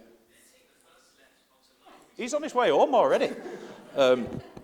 Yeah, so there's already activity being taken, and there's been seizures of illicit tobacco, vapes, a number of other things. So we are seeing some high-profile cases, and I think we will see some examples of that coming up. There will be there will be some things going out to the press soon.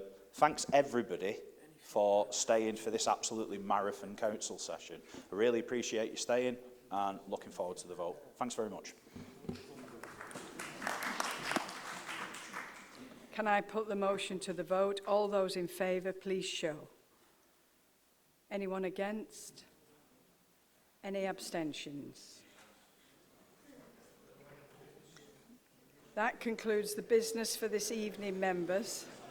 Thank you for your attendance. Have a safe journey home.